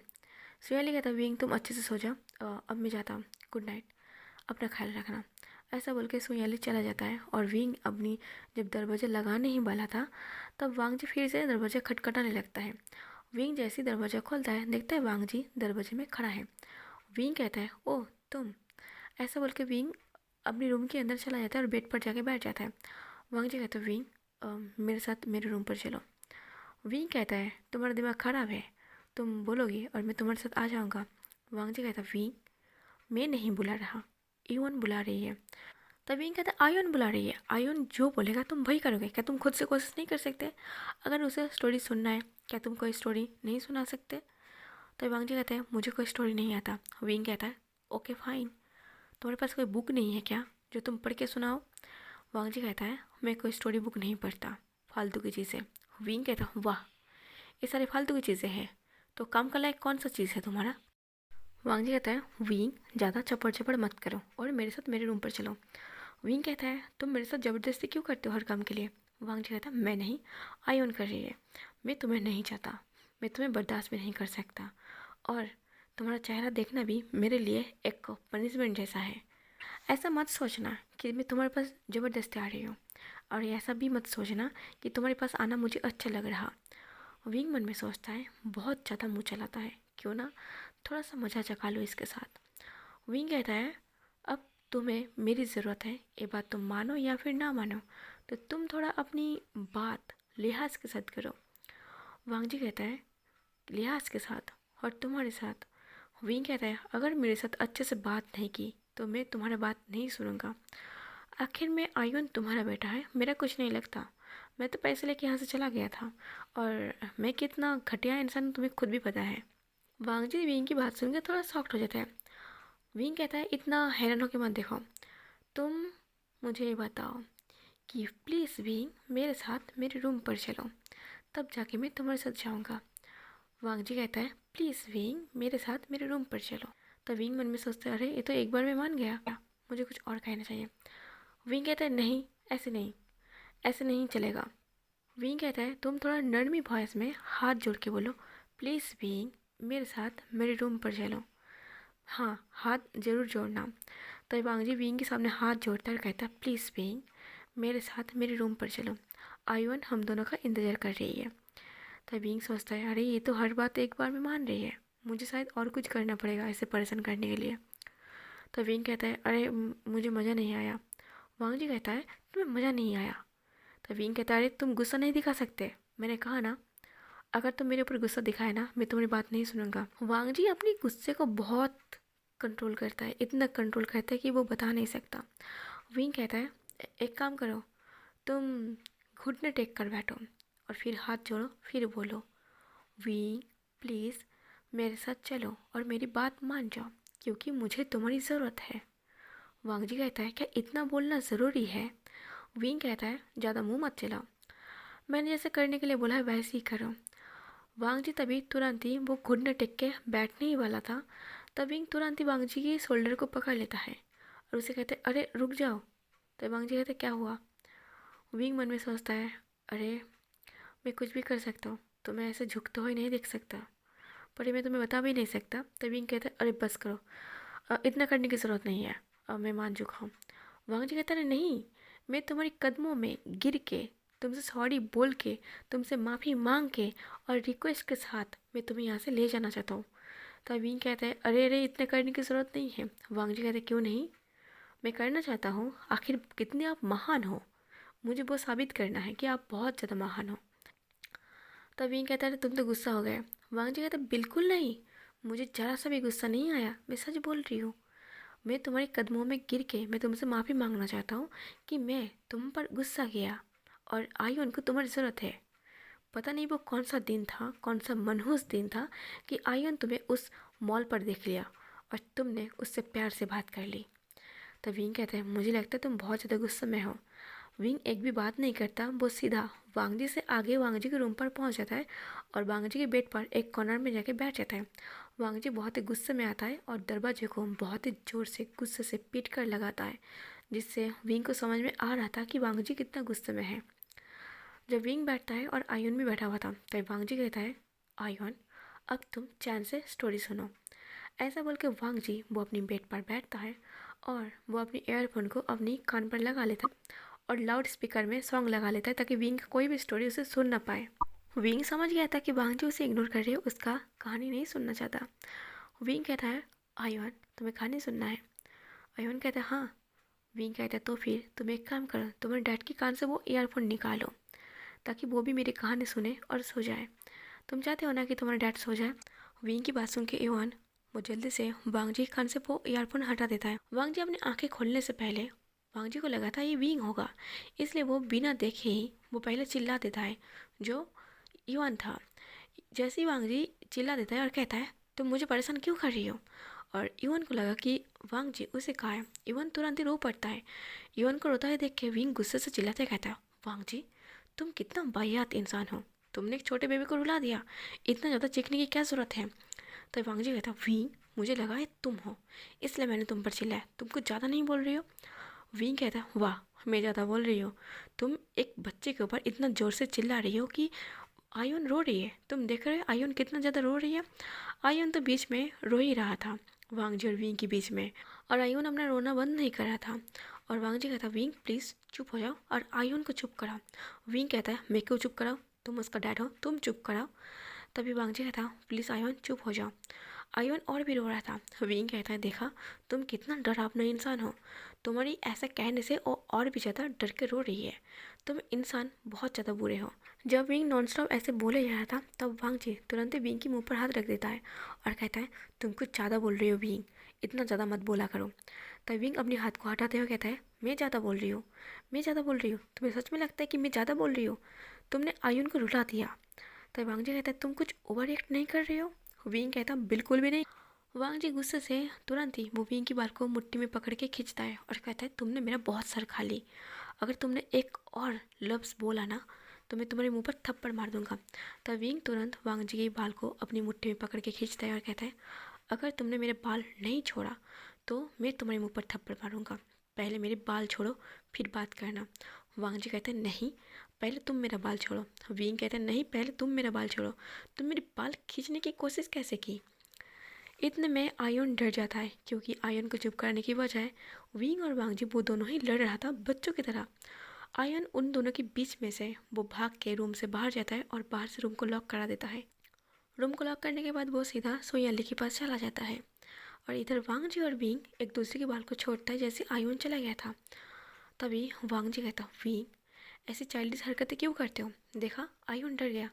विंग कहता वांग जी चाइल्डिश हरकतें तुम कर रहे थे, पहले तुमने मेरा बाल पकड़ा। वांग जी कहते तुमने मेरा बहुत सर खा ली, इतना ज़्यादा मुझे गुस्सा दिलाया कि मुझे समझ में नहीं आ रहा था कि मैं तुम्हारे साथ क्या करूं, एक पल में मेरा मन करा कि मैं तुम्हें जान से मार दूं। विंग कहता है जान से मार दूं, इतने आसानी से? तुम्हें क्या लगता है तुम इतना आसानी से मुझे जान से मार दोगे? विंग अपनी बाल को ठीक करते हुए बेड से उतरते हुए वो मिरर के सामने जाके खड़ा होता है, कहता है तुमने मेरी बाल की क्या हालत की। तब वांग जी आता है, वांग जी भी अपनी बाल को ठीक करते हुए विंग को धक्का देके मिरर के सामने से हटाते हुए वो खुद खड़ा होता है और कहता है क्या तुमने मेरी बाल को ठीक करके रखा है? तुमने भी तो बिगाड़ दिया है ना। तब विंग कहते हैं गलती तुम्हारी है। वांग जी कहते हैं गलती तुम्हारी है, तुम बहुत ज़्यादा मुँह चला रहे थे, तुम्हें थोड़ा कम बोलना चाहिए था। तो विंग कहता है तुम इतना गुस्सैल क्यों हो, जरा सी बात पर इतना चिल्लाते क्यों हो? अगर तुम नहीं चिल्लाते तो आयन उस टाइम नहीं रोता। तब वांग जी कहता है विंग प्लीज़ चुप हो जाओ, मेरा दिमाग और मत खाओ। विंग कहता है ओके फाइन। ऐसा बोल के विंग जब दरवाज़ा खोलने आता है, विंग देखता है कि दरवाज़ा बाहर से लॉक है। विंग कहता है लो हो गया कांड। वांग जी कहता है क्या हुआ? विंग कहता है दरवाज़ा बाहर से बंद है, एक काम करो सुई अली को कॉल करो, मेरा फ़ोन शायद रूम में रह चुका है। तब वांग जी जब सुई अली को कॉल करता है, सुई अली का कॉल बिजी आ रहा था। वांग जी कहता है इसको भी इस टाइम पर बिजी होना था। तब विंग कहता है और घर के किसी सर्वेंट को कॉल करो, अभी इवनिंग का टाइम है, मतलब अभी सिर्फ रात के 8 ही बज रहे हैं, कोई ना कोई दरवाजे खोल देगा, मतलब घर में सब जागे हुए हैं। तब वांग जी कहते हैं हाँ सभी लोग जागे हैं। वांग जी कोई सर्वेंट को कॉल करते हैं पर वांग जी जब कॉल लगाने वाला था वांग जी को एक चीज़ याद आता है, वो कॉल नहीं करता। विंग कहता है क्या हुआ? वांग जी कहता है 8 बजे तो सबका ड्यूटी ख़त्म हो जाता है और सब लोग शायद अब तक जा चुका होगा। विंग कहता है क्या, ये तुम क्या बोल रही हो, तुम कहीं झूठ तो नहीं बोल रहे? वांग जी कहता है देखो सभी सर्वेंट का पूरा दिन काम नहीं होता, बस जो कुकिंग सर्वेंट है उसका ही रात के 9 बजे तक या फिर 10 बजे तक उसका ड्यूटी होता है, सबके एक छुट्टी का टाइम होता है, सब लोग 8 बजे छुट्टी पर है, जो कुकिंग सर्वेंट है शायद वो जागा हुआ है। विंग कहता है फाइन तो तुम उस सर्वेंट को कॉल करो। तभी वांग जी उस सर्वेंट को कॉल करता है पर वो सर्वेंट कॉल नहीं उठा रहा था। विंग कहता है क्या बात है, कॉल क्यों नहीं उठा रहा? तब वांग जी कहता है लगता है वो कुक कर रही होगी और फ़ोन कहीं दूर होगा, वो उठा नहीं रहा।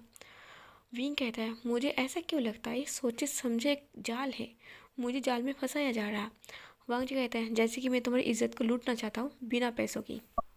वांग जी की बात सुन के विंग कुछ बोल नहीं जा रहा था पर विंग खुद को कंट्रोल करता है और वो वांग जी कहता है वांग जी एक काम करो, तुम और मैं दोनों ही प्रॉमिस करते हैं, नहीं तो ताना मारेंगे नहीं तो बातें करेंगे बिल्कुल साइलेंट, जैसे कि मैं तुम्हारे रूम पर हूँ ही नहीं।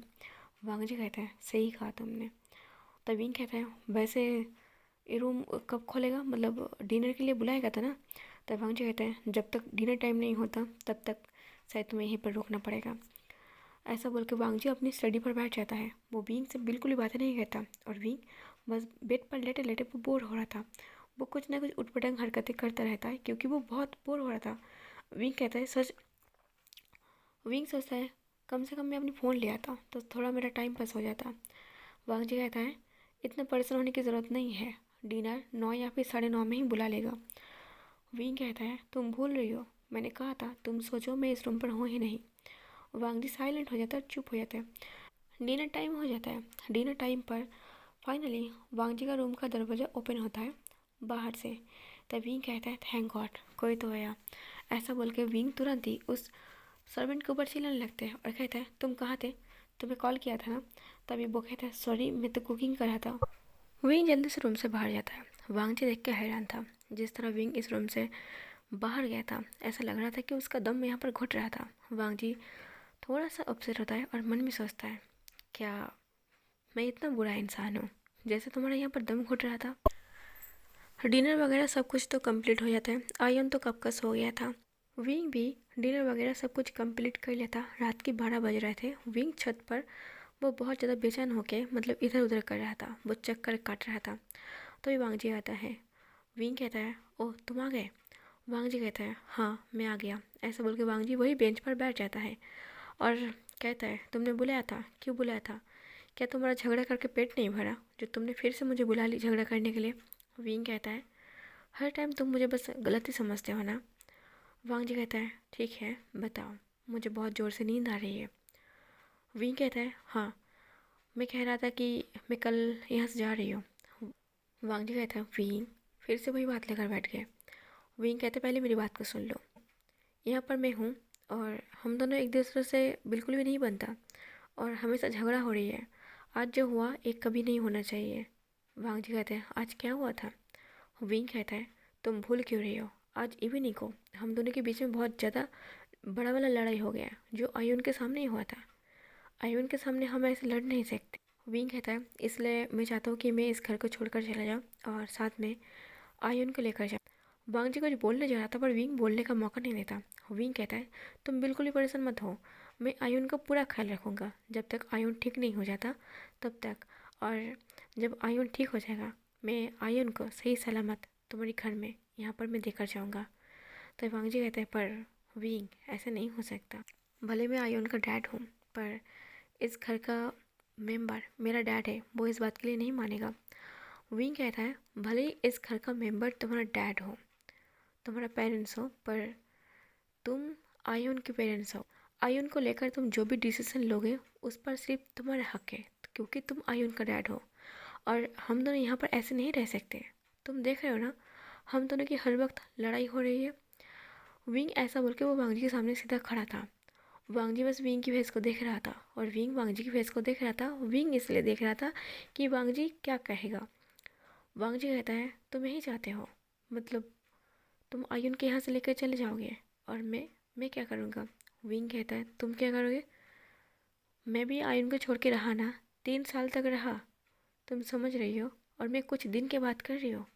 कुछ दिन के लिए आयुन को मेरे पास छोड़ दो, जब आयुन ठीक हो जाएगा मैं तुम्हारे पास देकर चला जाऊँगा पहले की तरह। वांग जी ये बात सुनता है पहले की तरह, वांग जी के दिल में एक जोर से झटका लगता है। विंग कहता है बोलो, कुछ तो बोलो। वांग जी कुछ टाइम सोच कर कहता है ठीक है, मैं इस बार में सुबह उठ कर बताता हूँ, मैं पूरी रात बैठ कर सोचूंगा कि मुझे क्या करना है। ऐसा बोलकर वांग जी वहाँ से चला जाता है। अब सुबह होता है। सुबह विंग अपनी बेड पर आराम से सो रहा था। विंग नींद जब थोड़ा सा टूटता है विंग थोड़ा टर्न हो जाता है, फिर विंग सीधा होता है। विंग को नींद टूट नहीं पड़ा था, मतलब विंग और सोना तो चाहता है पर विंग की नींद शायद पूरा हो गया था। पर अचानक विंग को एक भारी जैसा कुछ सामान महसूस हो रहा था। विंग जब अपनी आंखें खोलता है विंग एकदम के लिए चौंक गया था। ये था लान मांगजी जो विंग के ऊपर था। विंग अपनी आप पलके को झपकाने लगता है। विंग सोचता है क्या मैं सपना देख रही हूँ, लान मांगजी मेरे ऊपर, वो तो मुझसे बहुत ज़्यादा नफरत करता है। तब विंग जब अपनी पलके झपका के वो वांगजी को ठीक से देखने लगता है। विंग कहता है वांगजी तुम, वांगजी कहता है हाँ मैं। विंग कहता है उठो, मुझे उठने दो। वांगजी कहता है नहीं। विंग कहता है क्या बात है। वांगजी कहता है कुछ नहीं। विंग कहता है फिर मेरे ऊपर से उठते क्यों नहीं हो, मुझे उठना है। वांगजी कहता है विंग चलो हम शादी कर लेते हैं। विंग अपनी पलके को दोबारा झपकाने लगता है। विंग सोचता है कि सच में तो मैं सपना नहीं देख रहा, ये वांगजी है ना जो मेरे साथ मतलब मेरे साथ है, कहीं ये प्रैंक तो नहीं कर रहा। ओह मैं समझ गई, फिर से मुझे नीचा दिखाना चाहता है, फिर से मुझे कहेगा कि मैं गोल्ड डिगर हूँ। नहीं, अब मैं इसकी बातों की झांसे में नहीं आने वाला। तभी विंग कहता है वांग जी मजाक बंद करो और ऊपर से हट जाओ, मुझे तुमसे शादी करने में कोई इंटरेस्ट नहीं है। वांग जी कहता है पर क्यों, मैं तुमसे शादी करना चाहता हूँ। ऐसा बोल के वांग जी वो बिल्कुल विंग की करीब आता है और कहता है चलो हम शादी कर लेते हैं। विंग कहता है वांग जी मैं तुमसे शादी नहीं करूँगा।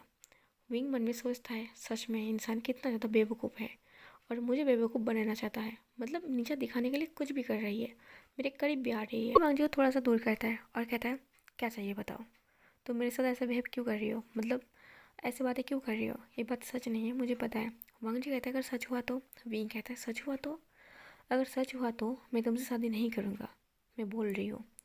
तो वांग जी कहता है पर क्यों। विंग कहता है पर तुम शादी मुझसे क्यों करना चाहते हो, अगर सच है तो, और अगर झूठ है तो बस मुझे नीचा दिखाने के लिए या फिर मैं एक गोल्ड डिगर हूँ ये साबित करने के लिए अगर तुम बोल रही हो तो तुम गलत हो, तुम मुझे नहीं जानते और मुझे जानने की कोशिश भी मत करो। तो वांग जी कहता है ठीक है।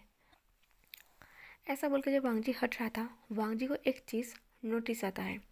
विंग की कॉलर बैंड थोड़ा सा हट गया था जहाँ पर एक मार्क दिख रहा था। तो वांग जी एकदम के लिए गुस्सा हो जाता है, वांग जी के गुस्से से आंखें चेंज हो जाता है। विंग समझ गया था कि ये वांग जी का अल्फा वाला ऑरा है। तब विंग एक पल के लिए घबरा जाता है और तुरंत ही गुस्से से वांग जी की जो अल्फा फोरेमेंस है वो थोड़ा रिलीज होता है। विंग घबराते कहता है क्या हुआ तुम्हें अचानक। वांग जी कहता है ये तुम्हारा मार्क कहाँ से आया, मेरे अलावा किसी और के साथ इंटीमेट हुए थे। विंग कहता है वो मेरी पर्सनल मैटर है। वांग जी कहते हैं पर्सनल मैटर, तुम ये क्यों नहीं बताते। विंग कहता है वांग जी तुम मुझे हमेशा गलत समझते हो। वांग जी कहता है कोई गलत नहीं समझता मैं तुम्हें। तुम्हें ये किसने माफ़ किया है? विंग वांग जी को थोड़ा हटाता है, हटा के बैठता है और कहता है देखो वांग जी, अगर मैं किसी के साथ कनेक्ट में आता भी हूँ तो तुमसे क्या, तुम्हें इतना क्यों फ़र्क पड़ रही है? तुम तो मुझसे नफरत करते हो, देखना भी पसंद नहीं करते। जब भी मुझसे बात करते हो मुझे ताना देके, मुझे नीचा दिखा के और मेरी करेक्टर पर सवाल करते हो। तो तुम्हें ये हक नहीं बनता कि मेरा रिश्ता किस किस के साथ है। वांग जी गुस्से से टाइटली विंग की गल को पिंच करता है और कहता है किस किस के साथ है तुम्हारा रिश्ता? विंग वांग जी हाथ को झटका देता है और कहता है अचानक तुम्हें क्या हुआ? तुम इतना हक क्यों जमाने लगे मेरे ऊपर? वांग जी अपने दांत को पीसते हुए और वो विंग की फेस को देखते हुए कहता है गुस्सा, ताना, नीचा दिखाना, तुम्हारी कैरेक्टर पर सवाल उठाना। क्योंकि तुम किस तरह मेरे पास आए थे, किस तरह तुमने मुझे सीड्यूस किया, किस तरह तुमने मेरे साथ रात गुजारे, ये क्या मैं भूल गया? तुमने मुझसे झूठ कहा, मुझे धोखा दी। तुमने कहा कि तुम मेरा दोस्त हो, तुम मेरा दोस्त बनना चाहते हो, और मैं तुम्हारी बातों पर आ गया। उसके बाद तुमने क्या किया जो मैं कभी नहीं करना चाहता? तुम मेरे साथ ज़बरदस्ती की। तुमने मुझे इस हालत पर ला कर रख दी कि मैं तुम्हारे साथ सब कुछ कर लूँ, और मैंने तुम्हारे साथ सब कुछ कर लिया। विंग कहता है ठीक है, मैं करेक्टरलेस हूँ, मैं गलत हूँ, पर यह हक तुम मुझे क्यों जता रही हो, ये हक क्यों दिखा रही हो? मेरे ऊपर तुम्हारा कोई हक नहीं बनता। मैं किसके साथ भी रिश्ता बना लूँ, तुम मेरे ऊपर सवाल नहीं कर सकते। वांग जी की आंखें नम था। वांग जी गुस्से से अपने दांत को पीसते हुए कहता है तुमने मेरी पूरी ज़िंदगी को बर्बाद कर दी। एक झटके में मेरी ज़िंदगी को ख़राब कर दिया। तुमने मुझे इस हालत पर लाया कि मैं किसी और के बारे में सोचा तक नहीं, और तुम अपनी बॉडी में किसी के निशान लेके घूम रहे हो और मुझे गुस्सा ना आए। तो विंग की आंखें भी नम था और विंग भी बहुत गुस्से में था, जिसकी वजह से विंग की आंखें रेड हो चुका था। विंग बस वांग जी के फेस को देख रहा था और वांग जी के दर्द को देख रहा था। फाइनली शायद विंग की आंखें कुछ देख पा रहा था, पर विंग भी इस टाइम बहुत ज़्यादा टूटा हुआ था। शायद उसकी इमोशन अब बाहर आ रहा था, जो काफ़ी हद तक वो छुपा के रखा था, जो हाइट था अब वो बाहर आ रहा था। विंग कुछ नहीं कहता, विंग अपनी फेस को वांग जी के पास लेकर जाता है धीरे से, जिसकी वजह से वांग जी ने अपनी आंखें बंद कर दिया था। विंग की लिप और विंग की फेस बिल्कुल वांग जी की नेक पर था। विंग वांग जी के नेक के अराउंड, जहाँ पर ओमेगा मार्क होता है, वहाँ पर जाता है, और वहाँ पर वो ओमेगा मार्क नहीं करता, वो वहाँ पर काटता है। वो थोड़ा सा ऐसे ही वो वांग जी को काटने लगता है, जिसकी वजह से वांग जी को थोड़ा सा पेन हो रहा था, पर बहुत ज़्यादा नहीं, क्योंकि विंग वहाँ पर मार्क नहीं कर रहा था, बस उस पर कट लगा रहा था। और वांग जी इस टाइम पर बस आंखें बंद करके उस पल को महसूस कर रहा था। विंग वहाँ पर कट लगा के वांग जी के नेक पर किस करता है। काफ़ी स्लोली विंग वांग जी के नेक पर किस कर रहा था। थोड़ा टाइम ऐसे किस करते हुए वो वांग जी के ईयर पर कहता है तुम मेरी जान हो, शायद मैं कल ये बात भूल जाऊँ, मुझे याद दिला देना। ऐसा बोल के विंग वांग जी को अपने आप से हटाता है और कहता है मैं इस घर को छोड़ के जा रही हूँ। ऐसा बोल के विंग वहाँ से चला तो गया था, पर वांग जी शायद 3 साल पीछे चला गया था, जिस वक्त पर विंग और वांग जी इंटीमेट हो रहा था उस रात के बारे में। शायद वांग जी कुछ चीज़ें भूल गया था, क्योंकि वांग जी नशे की हालत में था। विंग और वांग जी जब इंटीमेट हो रहा था, एक टाइम पर वांग जी बहुत ज़्यादा एग्रेसिव था। विंग कुछ सेकंड के लिए वांग जी को रोकता है। वांग जी को रोकते ही कहता है प्लीज़ मुझे माफ़ कर देना, मैं मजबूर हूँ। विंग की आंखें नम था, पर वांग जी शायद वो बात सुनने के मूड में नहीं था। वांग जी कंटिन्यू विंग के साथ एग्रेसिव होकर इंटीमेट हो रहा था। ऐसे होते हुए विंग की आंखों से आंसू बह रहा था। जब वांग जी देखते कि विंग की आंखों से आंसू बह रही है, वांग जी विंग के आंसू को पोंछता है और वो विंग की नेक के अराउंड वो अपनी हाथ फैलाने लगता है और कहता है तुम्हें पेन हो रही है? विंग कहता है बहुत। वांग जी कहता है मैं तुम्हारा अभी पेन ख़त्म कर देता हूँ। ऐसा बोल के वो नेक के अराउंड जहाँ पर अल्फा मार्क करने वाला था, वहाँ पर कुछ टाइम के लिए वो हाथ फैलाता है। हाथ फैलाते हुए वो वहाँ पर किस करता है और फिर वो मार्क करने लगता है। जब वांग जी एक अल्फा वाला मार्क विंग की नेक पर कर रहा था, विंग को और भी ज़्यादा पेन हो रहा था, उसे चीखने का मन कर रहा था। विंग तुरंत ही अपनी पिलो को अपनी मुट्ठी से पकड़ के वो अपनी पेन को कंट्रोल करने की कोशिश करता है। जब विंग की आंखों से फिर से आंसू बह रहा था, तब वांग जी मार्क करके वो विंग की फेस को देखने लगता है, जहाँ पर रेड लाइट ऑन था। वहाँ पर विंग के आंसू दिख रहा था। वांग जी दोबारा विंग की आइस पर किस करते हुए उसके आंसू को पोंछते हुए कहता है मुझे माफ़ कर देना। पर जिस चीज़ पर मैं एक बार टच करूँ वो चीज़, वो इंसान किसी और का नहीं हो सकता। ऐसा बोलकर वांग जी विंग को जहाँ पर मार्क किया था अल्फा मार्क, वहाँ पर फिर से किस करता है और स्लोली विंग के नेक पर किस करते वो विंग की एयर पर जाता है और कहता है, तुम मेरी जान हो। कल इस बात को मैं शायद भूल जाऊँ पर तुम मुझे याद दिला देना। वांग जी तुरंत ही अपनी आंखें ओपन करता है पर तब तक विंग इस रूम से जा चुका था। वांग जी को वो बात याद आता है जब विंग ने वांग जी को बोला था कि मुझे माफ़ कर देना, मैं मजबूर हूँ। और वांग जी ने विंग को ये कहा था कि माफ़ कर देना, तुम सिर्फ मेरी हो। मतलब वो ऐसा तो नहीं कहा था पर वो विंग को इतना कहा था जिस चीज़ पर, जिस इंसान पर वो हाथ रखे वो इंसान किसी और का नहीं हो सकता। और एक वर्ड उसने खुद कहा था कि वो उसका जान है और शायद वो इस बात को भूल जाए पर वो उसे याद दिला दे। पर विंग ने इस बात को याद दिलाने में 3 साल लगा दिया था। वांग जी तुरंत ही अपनी घुटने पर बैठ जाता है और वो रोने लगता है। वांग जी कहता है, आखिर मैं तुमसे इतना प्यार क्यों करता हूँ? आखिर मैं तुम्हें क्यों नहीं बता पाता कि मैं तुमसे कितना प्यार करता हूँ? क्योंकि तुम एक गलत इंसान हो, शायद मैं मर क्यों ना जाऊँ, पर फिर भी मैं तुम्हें कभी नहीं बताऊँगा कि मैं तुमसे प्यार करता हूँ। विंग के घर को छोड़ते 2 दिन हो गया था। 2 दिन बाद आयुन इतना ज़्यादा रो रहा था विंग के लिए कि मजबूर होके वांग जी को विंग के घर पर जाना पड़ता है विंग को फिर से लाने के लिए। उसका मन तो नहीं कर रहा था पर वो दोबारा जाता है विंग को लाने के लिए। वांग जी विंग के घर का पता करके जब विंग की घर पर जाता है, वांग जी जब विंग के घर पर जाके विंग की डोर को नॉक कर रहा था, विंग तुरंत दरवाज़ा खोलता है और विंग वांग जी को देखकर बिल्कुल भी हैरान नहीं था। विंग कहता है, अंदर आ जाओ। विंग बहुत ज़्यादा नॉर्मल बिहेव कर रहा था और बहुत सीरियस मूड पर था। जब वांग जी अंदर आता है देखते हैं कि विंग का एक छोटा सा घर है और उसी घर में सब कुछ मैनेज है।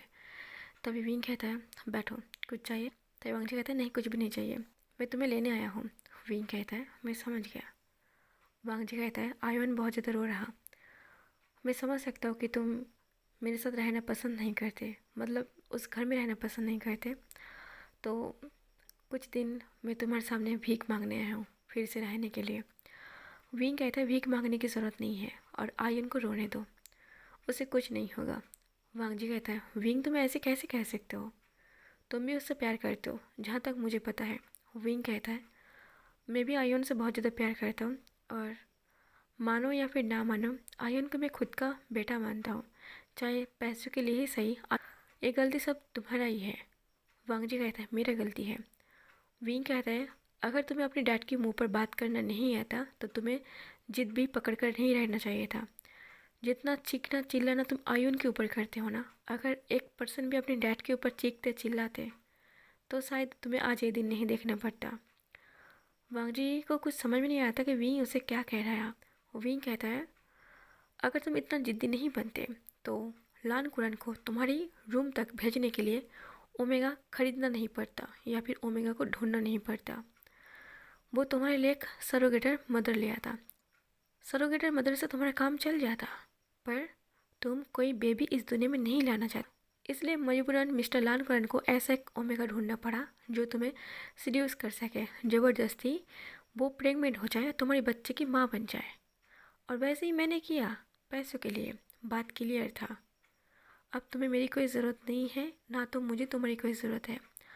वांग जी कहता, विंग मुझे अच्छे से पता है तुम्हें मेरी ज़रूरत नहीं है, पर आयुन का है, वो अभी बीमार है। मैं अपने बेटे के लिए तुम्हारे पास आया हूँ, मैं खुद के लिए नहीं आया। विंग कहता है, ओ सॉरी मैं भूल गया मेन बात, आयुन को कुछ नहीं हुआ है तो तुम इतना फिक्र मत करो। वांग जी कहता है, कुछ नहीं हुआ मतलब क्या है? विंग कहता है, दरअसल जब मैंने तुम्हारा घर छोड़ा था मैंने आयुन के बारे में काफ़ी सोचा था। जब घर छोड़ के आ रहा था मैंने एक बार आयुन की तरफ मुड़ के देखा था, फिर मैंने सोचा था चाहे कुछ भी हो जाए मैं आयुन के लिए इस घर में रह जाऊंगा, पर उससे पहले मुझे डॉक्टर सीजन से मिलना था, उससे बात करना था, आयुन की हालत के बारे में सुनना था कि उसकी कंडीशन अब कैसा है। वांग जी कहते हैं, तुम डॉक्टर सीजन से मिले थे? विंग कहते हैं, हाँ, पर वहाँ जाकर जो मैंने देखा शायद काफ़ी अच्छा हुआ देखने के बाद। वांग जी कहते हैं, मुझे खुलकर बताओ। विंग कहता है, जब मैंने डॉक्टर सीजन के पास गया था वहाँ पर ऑलरेडी सुयाली मतलब आयुन की आंट वहाँ पर था और वो दोनों हंस हंस के बात कर रहा था। और वो बात क्या कर रहा था तुम्हें पता है? आयुन को कुछ नहीं हुआ है, बस वो दोनों का चाल है हम दोनों को मिलाने की। ये बात तुम्हें ज़बरदस्ती मुझे बोलना पड़ रही है, तुम सुयाली को मत डांटना, क्योंकि वो तुम्हारा भलाई चाहता है। उसे लगता है कि तुम मुझसे प्यार करते हो और मैं तुमसे प्यार करता हूँ, जिस वजह से सुयली और डॉक्टर सीजन ने आयुन का सहारा लिया। ऐसा प्लान बनाया ताकि आयुन की वजह से तुम मुझे उस घर में ले जाओ। उसका प्लान सक्सेस हो ही रहा था। सीजन और यानली का ये भी प्लान था कि कुछ दिन बाद वो आयुन से ये कहवाएगा कि तुम मुझसे शादी कर लो, और मजबूरन होकर तुम मुझसे शादी कर लोगे। वांगजी बहुत ज़्यादा गुस्सा हो जाता है। वांगजी कहता है, क्या ये बात सच है? विंग कहता है, तुम्हें गुस्सा आ रही है ना, आना भी चाहिए। पर हाँ, इसमें आयुन भी शामिल है। आयुन को पहले से पता है उसकी मैं सेकंड फादर हूँ, तो इस हिसाब से वो भी चाहता है कि तुम और मैं एक साथ रहूँ। पर ये मुमकिन नहीं है, और तुम मुझे ऐसे ले जाने की जिद मत पकड़ो। किसी के सामने भीख मांगने की कोई ज़रूरत नहीं है। आयुन बिल्कुल ठीक है, तो तुम अपनी ज़िंदगी, अपनी लाइफ अपनी तरीके से जी सके, और मैं तुमसे यही आशा करती हूँ कि तुम मुझे अच्छे से जीने दोगे। मतलब आज के बाद हम दोनों एक दूसरे से नहीं मिलेंगे। आयुन से मैं कभी मिलना चाहूँ, अगर इजाज़त है तो मैं उसकी स्कूल के गेट पर मिलकर आऊँगा, अगर तुम इजाज़त दो तो। जब तक मैं यहाँ पर हूँ, मेरी माँ एक बार ठीक हो जाती, मैं इस होम टाउन को छोड़ के चला जाऊँगा। उसके बाद शायद तुम मेरा चेहरा कभी नहीं देख पाओगे। इतना बोल के विंग हाथ जोड़ लेता है ताकि वांगजी यहाँ से जाए और उसे सुकून से जीने दे या फिर अकेला छोड़ दे। ये देख के वांगजी और एक बात नहीं बढ़ाता, वो निराश होकर वो वहाँ से लौट जाता है। वांगजी जब लौट रहा था, एक खुशी की बात यह था कि आयुन बिल्कुल ठीक है। दूसरी दुख की बात यह था कि विंग की आज के बाद मुलाकात नहीं होगा। विंग से उसका रिश्ता फिर से टूट रही है।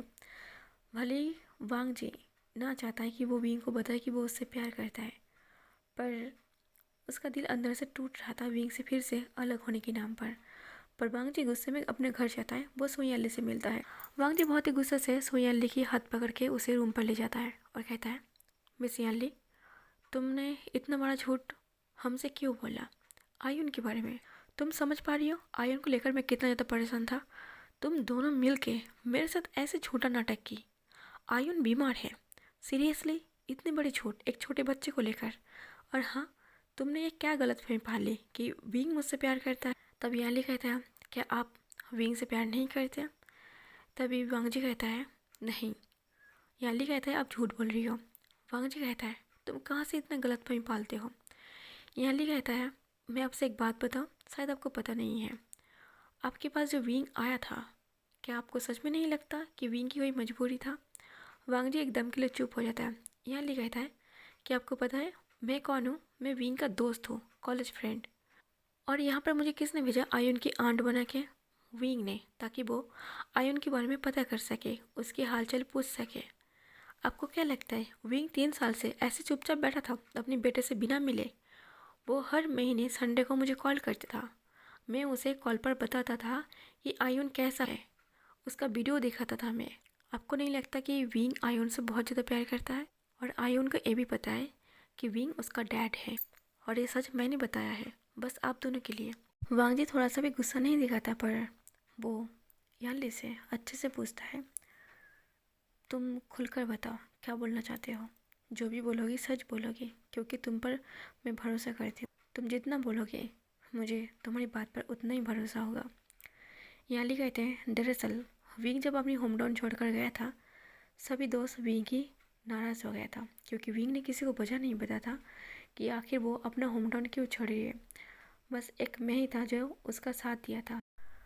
उसने मुझे कहा था कि मुझे आयुन की आंट बनकर इस घर में आना होगा, और मुझे इतना पता था कि आयुन को जन्म विंग ने दिया है, और आपके साथ और विंग के साथ रिश्ता बनी है।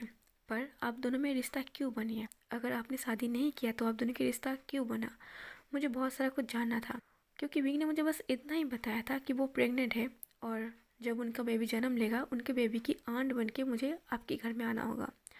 और मुझे इतना बताया था कि इस बेबी का फादर आप हो, पर क्यों हो, किस लिए हो, किस तरह बने हो, मुझे कुछ नहीं पता था। आखिर में इतने साल बाद, मतलब 3 साल बाद, विंग जब दोबारा अपने होम टाउन पर वापस आया, विंग की एक दोस्त आया था जिसका नाम था वेन्निंग। मैंने जब वेन्निंग को विंग के साथ देख लिया था, तब मैंने वेन्निंग से पूछा था कि उसे कुछ पता है या फिर नहीं पता है, या फिर मेरी तरह वो अनजान है। वेन्निंग को सब कुछ पता था, और वेन्निंग ने मुझे सारा सच बताया कि आखिर उसकी क्या मजबूरी था। तब वांगजी कहता है, उसकी क्या मजबूरी था? तभी यहाँ ली पूरी बात बताने लगता है कि आखिर विंग को उसकी डैड मिस्टर सियान ने किस तरह यूज़ की है, किस तरह मजबूर की है कि उसके साथ रिश्ता बनाने के लिए। सारा सच्चाई जब वांग जी को पता चलता है, वांग जी एकदम के लिए टूट गया था कि अब तक ना जाने वो विंग को कितनी बातें सुनाया था, कितना कुछ सुनाया था, कितना नीचा दिखाया, कितना इंसल्ट। पर विंग तो बिल्कुल एक अच्छा इंसान था, सच्चा इंसान था। पर वांग जी हमेशा विंग के ऊपर भरोसा करना चाहता था उसकी इनोसेंट फेस को लेकर। जैसे उसकी आंखें हमेशा वांग जी को ये बताता था कि वो गलत नहीं है, वो मजबूर है। पर वांग जी था जो विंग की पुकार कभी सुनने की कोशिश, बस आंखों में देखा जो सच है बस उसको ही देखने की कोशिश की है।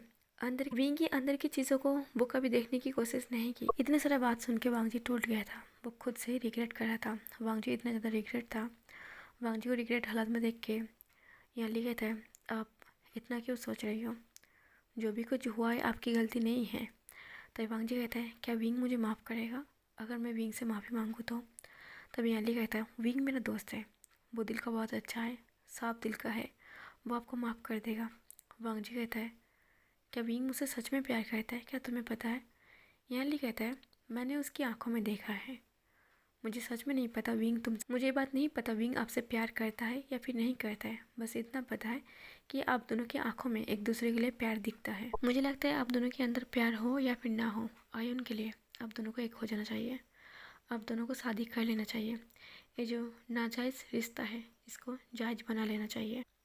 तब वांग जी कहते हैं, विंग से शादी की बात करना क्या सही होगा? विंग मुझसे शादी करना चाहेगा क्योंकि विंग की नज़र में मैं एक गलत इंसान हूँ। याली कहता है, ये तो बात करके पता चलेगा। वांग जी अपना टाइम चेक करता है। वांग जी जब टाइम देखता है, वांग जी सोचता है अभी तो कभी रात हो चुका है और इतना हड़बड़ी में वो कुछ कर नहीं सकता, उसे थोड़ा हिम्मत जुटाना पड़ेगा, हिम्मत जुटा के विंग के पास जाना पड़ेगा, विंग से बात करना पड़ेगा। वांग जी बहुत ज़्यादा नर्वस था, वांग जी कुछ सोच नहीं पा रहा था कि आखिर वो क्या करे। वांग जी को नींद नहीं आ रहा था ये सोच सोच के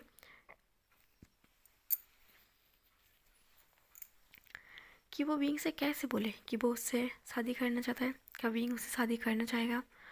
वांग जी उससे प्यार करता है, वांग जी उससे शादी करना चाहता है, पर विंग विंग तो उससे प्यार नहीं करता। विंग उससे शादी करना क्यों चाहेगा? वांग जी पूरी रात कई सारी बातें सोचने लगता है कि विंग को किस तरह बोलेगा, विंग मानेगा या फिर नहीं मानेगा या फिर नफरत करेगा, पता नहीं क्या होगा। ऐसा सोच के वांग जी बहुत ज़्यादा घबराया हुआ था, काफ़ी ज़्यादा नर्वस था और वो पूरी रात सो नहीं पाया था। आखिर में सुबह के टाइम पर वांग जी सो जाता है। वांग जी ने सोचा था कि वो जल्द से जल्द सुबह उठ के पहले वो विंग के पास जाएगा, शायद नर्वस से ही उसे डर ही लग रहा, पर वो विंग से ज़रूर एक बार शादी की बात करेगा, शायद विंग उससे शादी कर ले। अब वांग जी विंग के बिना नहीं रह सकता। अब तक वांग जी ये समझ के अपने आप को दूर रखा था कि विंग एक गलत लड़का है, पर अब उसके सामने सारा सच्चाई पता था कि विंग किस तरह उसके पास आया था और क्यों आया था। जब सुबह होता है, वांग जी देखते हैं ऑलरेडी घड़ी में 9 बज गए। वांग जी तुरंत ही रेडी होके वो विंग के घर पर जाता है। मतलब वांग जी जब विंग के घर पर गया था, डोरबेल नॉक करने से पहले वांग जी देखते हैं कि विंग की दरवाज़ा ओपन है, इसलिए इसलिए वांग जी घर के अंदर चला जाता है, पर विंग घर के अंदर नहीं था। इसका मतलब क्या था? पर विंग घर के अंदर नहीं था। वांग जी सोचता है कि विंग शायद आसपास ही होगा, वो अभी आ जाएगा, इसलिए वांग जी विंग का वेट करते रहता है। वांग जी विंग की घर को अच्छे से देख रहा था, सामान को इधर उधर कर रहा था, सामान उठा उठा के देख रहा था, जो सारा डेकोरेशन का सामान था वही सामान सब वांग जी देख रहा था। वहाँ पर विंग का एक डायरी था जो वांग जी अपने हाथ पर उठा लेता है। उस डायरी को उठाते ही पहले पन्ने को पढ़ने लगता है। पहले पढ़ने के लाइन जो था वांग जी को बहुत पहचाना था। विंग ने लिखा था, मैं तो उस आसमान के चाँद की तरह हूँ जो गलत और कमियों के साथ भी मैं अपनी नज़रों में सही हूँ और मैं अपनी ज़िंदगी सुकून से जीता हूँ। वो बात अलग है कि मैं तुम्हें मिस करता हूँ। मैं इतना खुश और सुकून के साथ इसलिए इतराती हूँ उस चाँद की तरह, क्योंकि मैं तुम्हारे निशान और तुम्हारी विदाई कुछ वक्त के लिए बहुत खुश हूँ। वो कीमती चीज़ वो तुम हो जिसका कीमती वक्त मेरा हुआ था एक बार। मैं इस लायक नहीं हूँ कि मैं तुम्हें कभी बता पाऊँ कि मैं तुमसे प्यार करता हूँ। मैं अपने दिल और ईमान से मैं बहुत ज़्यादा तुमसे प्यार करता हूँ। मुझे पता है कि तुम मेरी नहीं हो, मुझे पता है कि मेरा प्यार और मेरे लफ्ज़ तुम्हारे दिल तक नहीं पहुँचेगा, तुम्हारे दिल को नहीं छू पाएंगे, लेकिन जाने से पहले कि मैं विंग अपने पूरे सच्चे और ईमानदारी के साथ दिल की गहराई से इकरार करती हूँ कि मैं तुमसे प्यार करती हूँ। मुझे अंजाम पता है यहाँ से मुझे खाली हाथ ही लौटना पड़ेगा, पर फिर भी बिना कोई पछतावे की मैं बस तुमसे प्यार करना चाहता हूँ, बस प्यार और कुछ नहीं। जब वांग जी पूरे पन्ने को पढ़ लेता है और वांग जी को इतने में समझ आ गया था कि विंग उससे बहुत ज़्यादा प्यार करता है। इतना ज़्यादा शायद वांग जी नहीं करता। वांग जी तुरंत ही उस डायरी को उसी जगह पर रख देता है और वो विंग की हॉल के सोफे पर बैठ जाता है। जैसे विंग घर के अंदर आता है, विंग के हाथ में एक पार्सल था जो ब्रेकफास्ट था। विंग का ब्रेकफास्ट का टाइम था। विंग जैसे ही वांग जी को ऐसे ही घर पर बैठते हुए देख लेता है, विंग चौंक जाता है। विंग कहते तुम यहाँ। विंग और कुछ कहता है या फिर वांग जी जवाब देता, उससे पहले वांग जी उठकर खड़ा होता है। वो सीधे विंग के पास आता है। विंग के घर के दरवाजे ओपन था और विंग दरवाजे पे ही खड़ा था। वांग जी विंग के एकदम करीब जाता है, दरवाजे को बंद करता है। विंग को कुछ समझ में नहीं आया। सडनली वांग जी विंग को किस कर लेता है और काफ़ी ज़्यादा एग्रेसिव होकर किस कर रहा था। इस तरह किस कर रहा था कि वो अभी विंग को खा जाएगा। विंग वांग जी के साथ कुछ कर पाता, उसे डांटता, उसे धमकाता, उसे दूर करता, उससे पहले वांग जी विंग को इतना टाइट पकड़ के किस कर रहा था कि विंग कुछ कर ही नहीं पा रहा था। जब वांग जी ऐसे किस किए जा रहा था, विंग की सांसें फूल रहा था। फाइनली विंग वांग जी को धक्का देता है। इतने टाइम के बाद वांग जी फिर से विंग की करीब आता है और उसे करीब खींचते हुए उसे पकड़ लेता है, एकदम जकड़ के। विंग कहता है तुम्हें क्या हुआ सडनली। तभी वांग जी दांत को पिसते हुए कहता है मैंने तुम्हें कहा था कि तुम मेरी जान हो, शायद मैं भूल जाऊँ, कल मुझे इस बात को याद दिला देना। पर तुमने तो 3 साल लगा दी इस बात को याद दिलाने में। विंग शॉक्ड हो तो है, वो वांग जी के चेहरे को देख रहा था। विंग कुछ बोल ही नहीं पा रहा था। विंग कुछ बोल पाता इससे पहले वांग जी फिर से दोबारा विंग को किस करता है और बहुत हंग्रीनेस के साथ किस कर रहा था, एकदम एग्रेसिव होकर किस कर रहा था। इस तरह किस कर रहा था कि विंग इंजॉय करे, महसूस करे या फिर वांग जी कुछ बोले। वो तो बिल्कुल शॉक्ड हो गया था कि अचानक ही ये हमला कैसा, मतलब अचानक ही वांग जी उस तरह बेव क्यों कर रही है। तो वांग जी फिर से किसको रोकते हुए कहता है मुझे शादी करनी है। विंग कहता है शादी।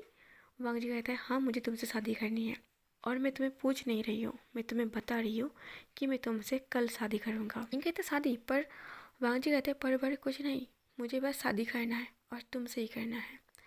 विंग कहता है क्या तुम कभी किसी को बोलने दोगे या फिर बोलने का मौका दोगे। वांग जी कहते हैं हाँ, उम्र भर बोलना, मैं बस सुनूंगा, पर हाँ शादी के बाद। शादी के पहले मैं तुम्हारी कोई बात नहीं सुनूंगा।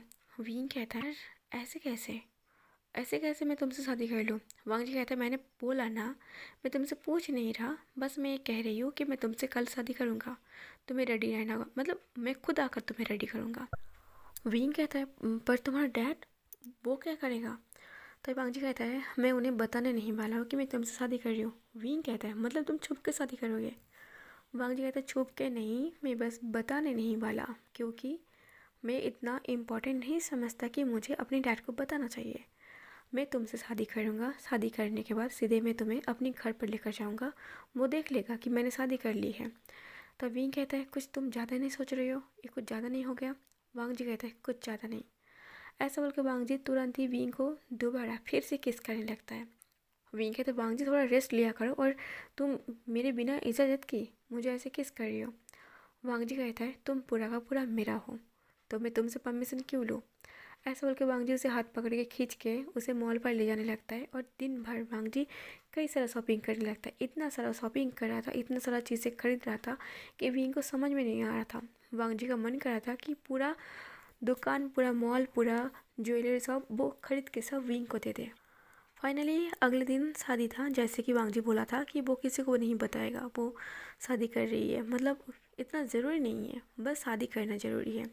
तो मैं शादी किसी को नहीं दिखा रहा, पर हाँ शादी के दिन यूआन, याली और सीजन ज़रूर था वहाँ पर खड़ा। यूआन बहुत ज़्यादा खुश था अपने दोनों डैड को इस तरह देखकर। वांग जी फाइनली विंग से शादी कर लेता है। मैं बहुत जल्दबाजी में स्टोरी को ख़त्म कर रही हूँ क्योंकि ये स्टोरी मुझे आज ही ख़त्म करना है और काफ़ी ज़्यादा लॉन्ग हो चुका है। इतना लॉन्ग मैंने नहीं सोचा था, तो इसलिए मैं ज़्यादा इधर उधर ना करते मैं सॉरी, मैं थोड़ा बहुत ही मतलब शॉर्ट में स्टोरी को ख़त्म कर रही हूँ, मतलब एंड को। और हम शादी को दिखाते हैं, मतलब आयुन खड़ा था, वो बहुत ज़्यादा खुश था अपने दोनों डैड को देखकर। वो दोनों अपना शादी कंप्लीट करता है। अब हम सीधे नाइट को दिखाते हैं। वांग जी जब विंग को लेकर घर के अंदर कदम रखता है, लान कुरान ये देख के बहुत ज़्यादा खुश हो गया था। और वांग जी को ये समझ में नहीं आया कि लान कुरान इतना खुश कैसे हो गया। उसे तो इस बात को लेकर कुछ ज़्यादा ही गुस्सा करना चाहिए था। लान कुरान कहता है, वांग जी तुमने शादी कर ली। वांग जी कहता है, मिस्टर लान कुरान आप इतना खुश क्यों हो। लान कुरान कहता है, मैं इसलिए इतना खुश हूँ क्योंकि दुनिया वालों को लगता है कि तुम पागल इंसान हो। आज तक तुमने ऑफिस पर कदम नहीं रखा, कुछ बहुत काम करते हो, मेरा हेल्प करते हो तो वो बस घर में बैठ के या फिर ऑफिस घूम कर तुम चले आते हो। ऑफिस में ठीक से ज्वाइन नहीं होते हो तो सबको लगता है कि तुम पागल हो। दुनिया की कई लोगों से तुम नहीं मिलते।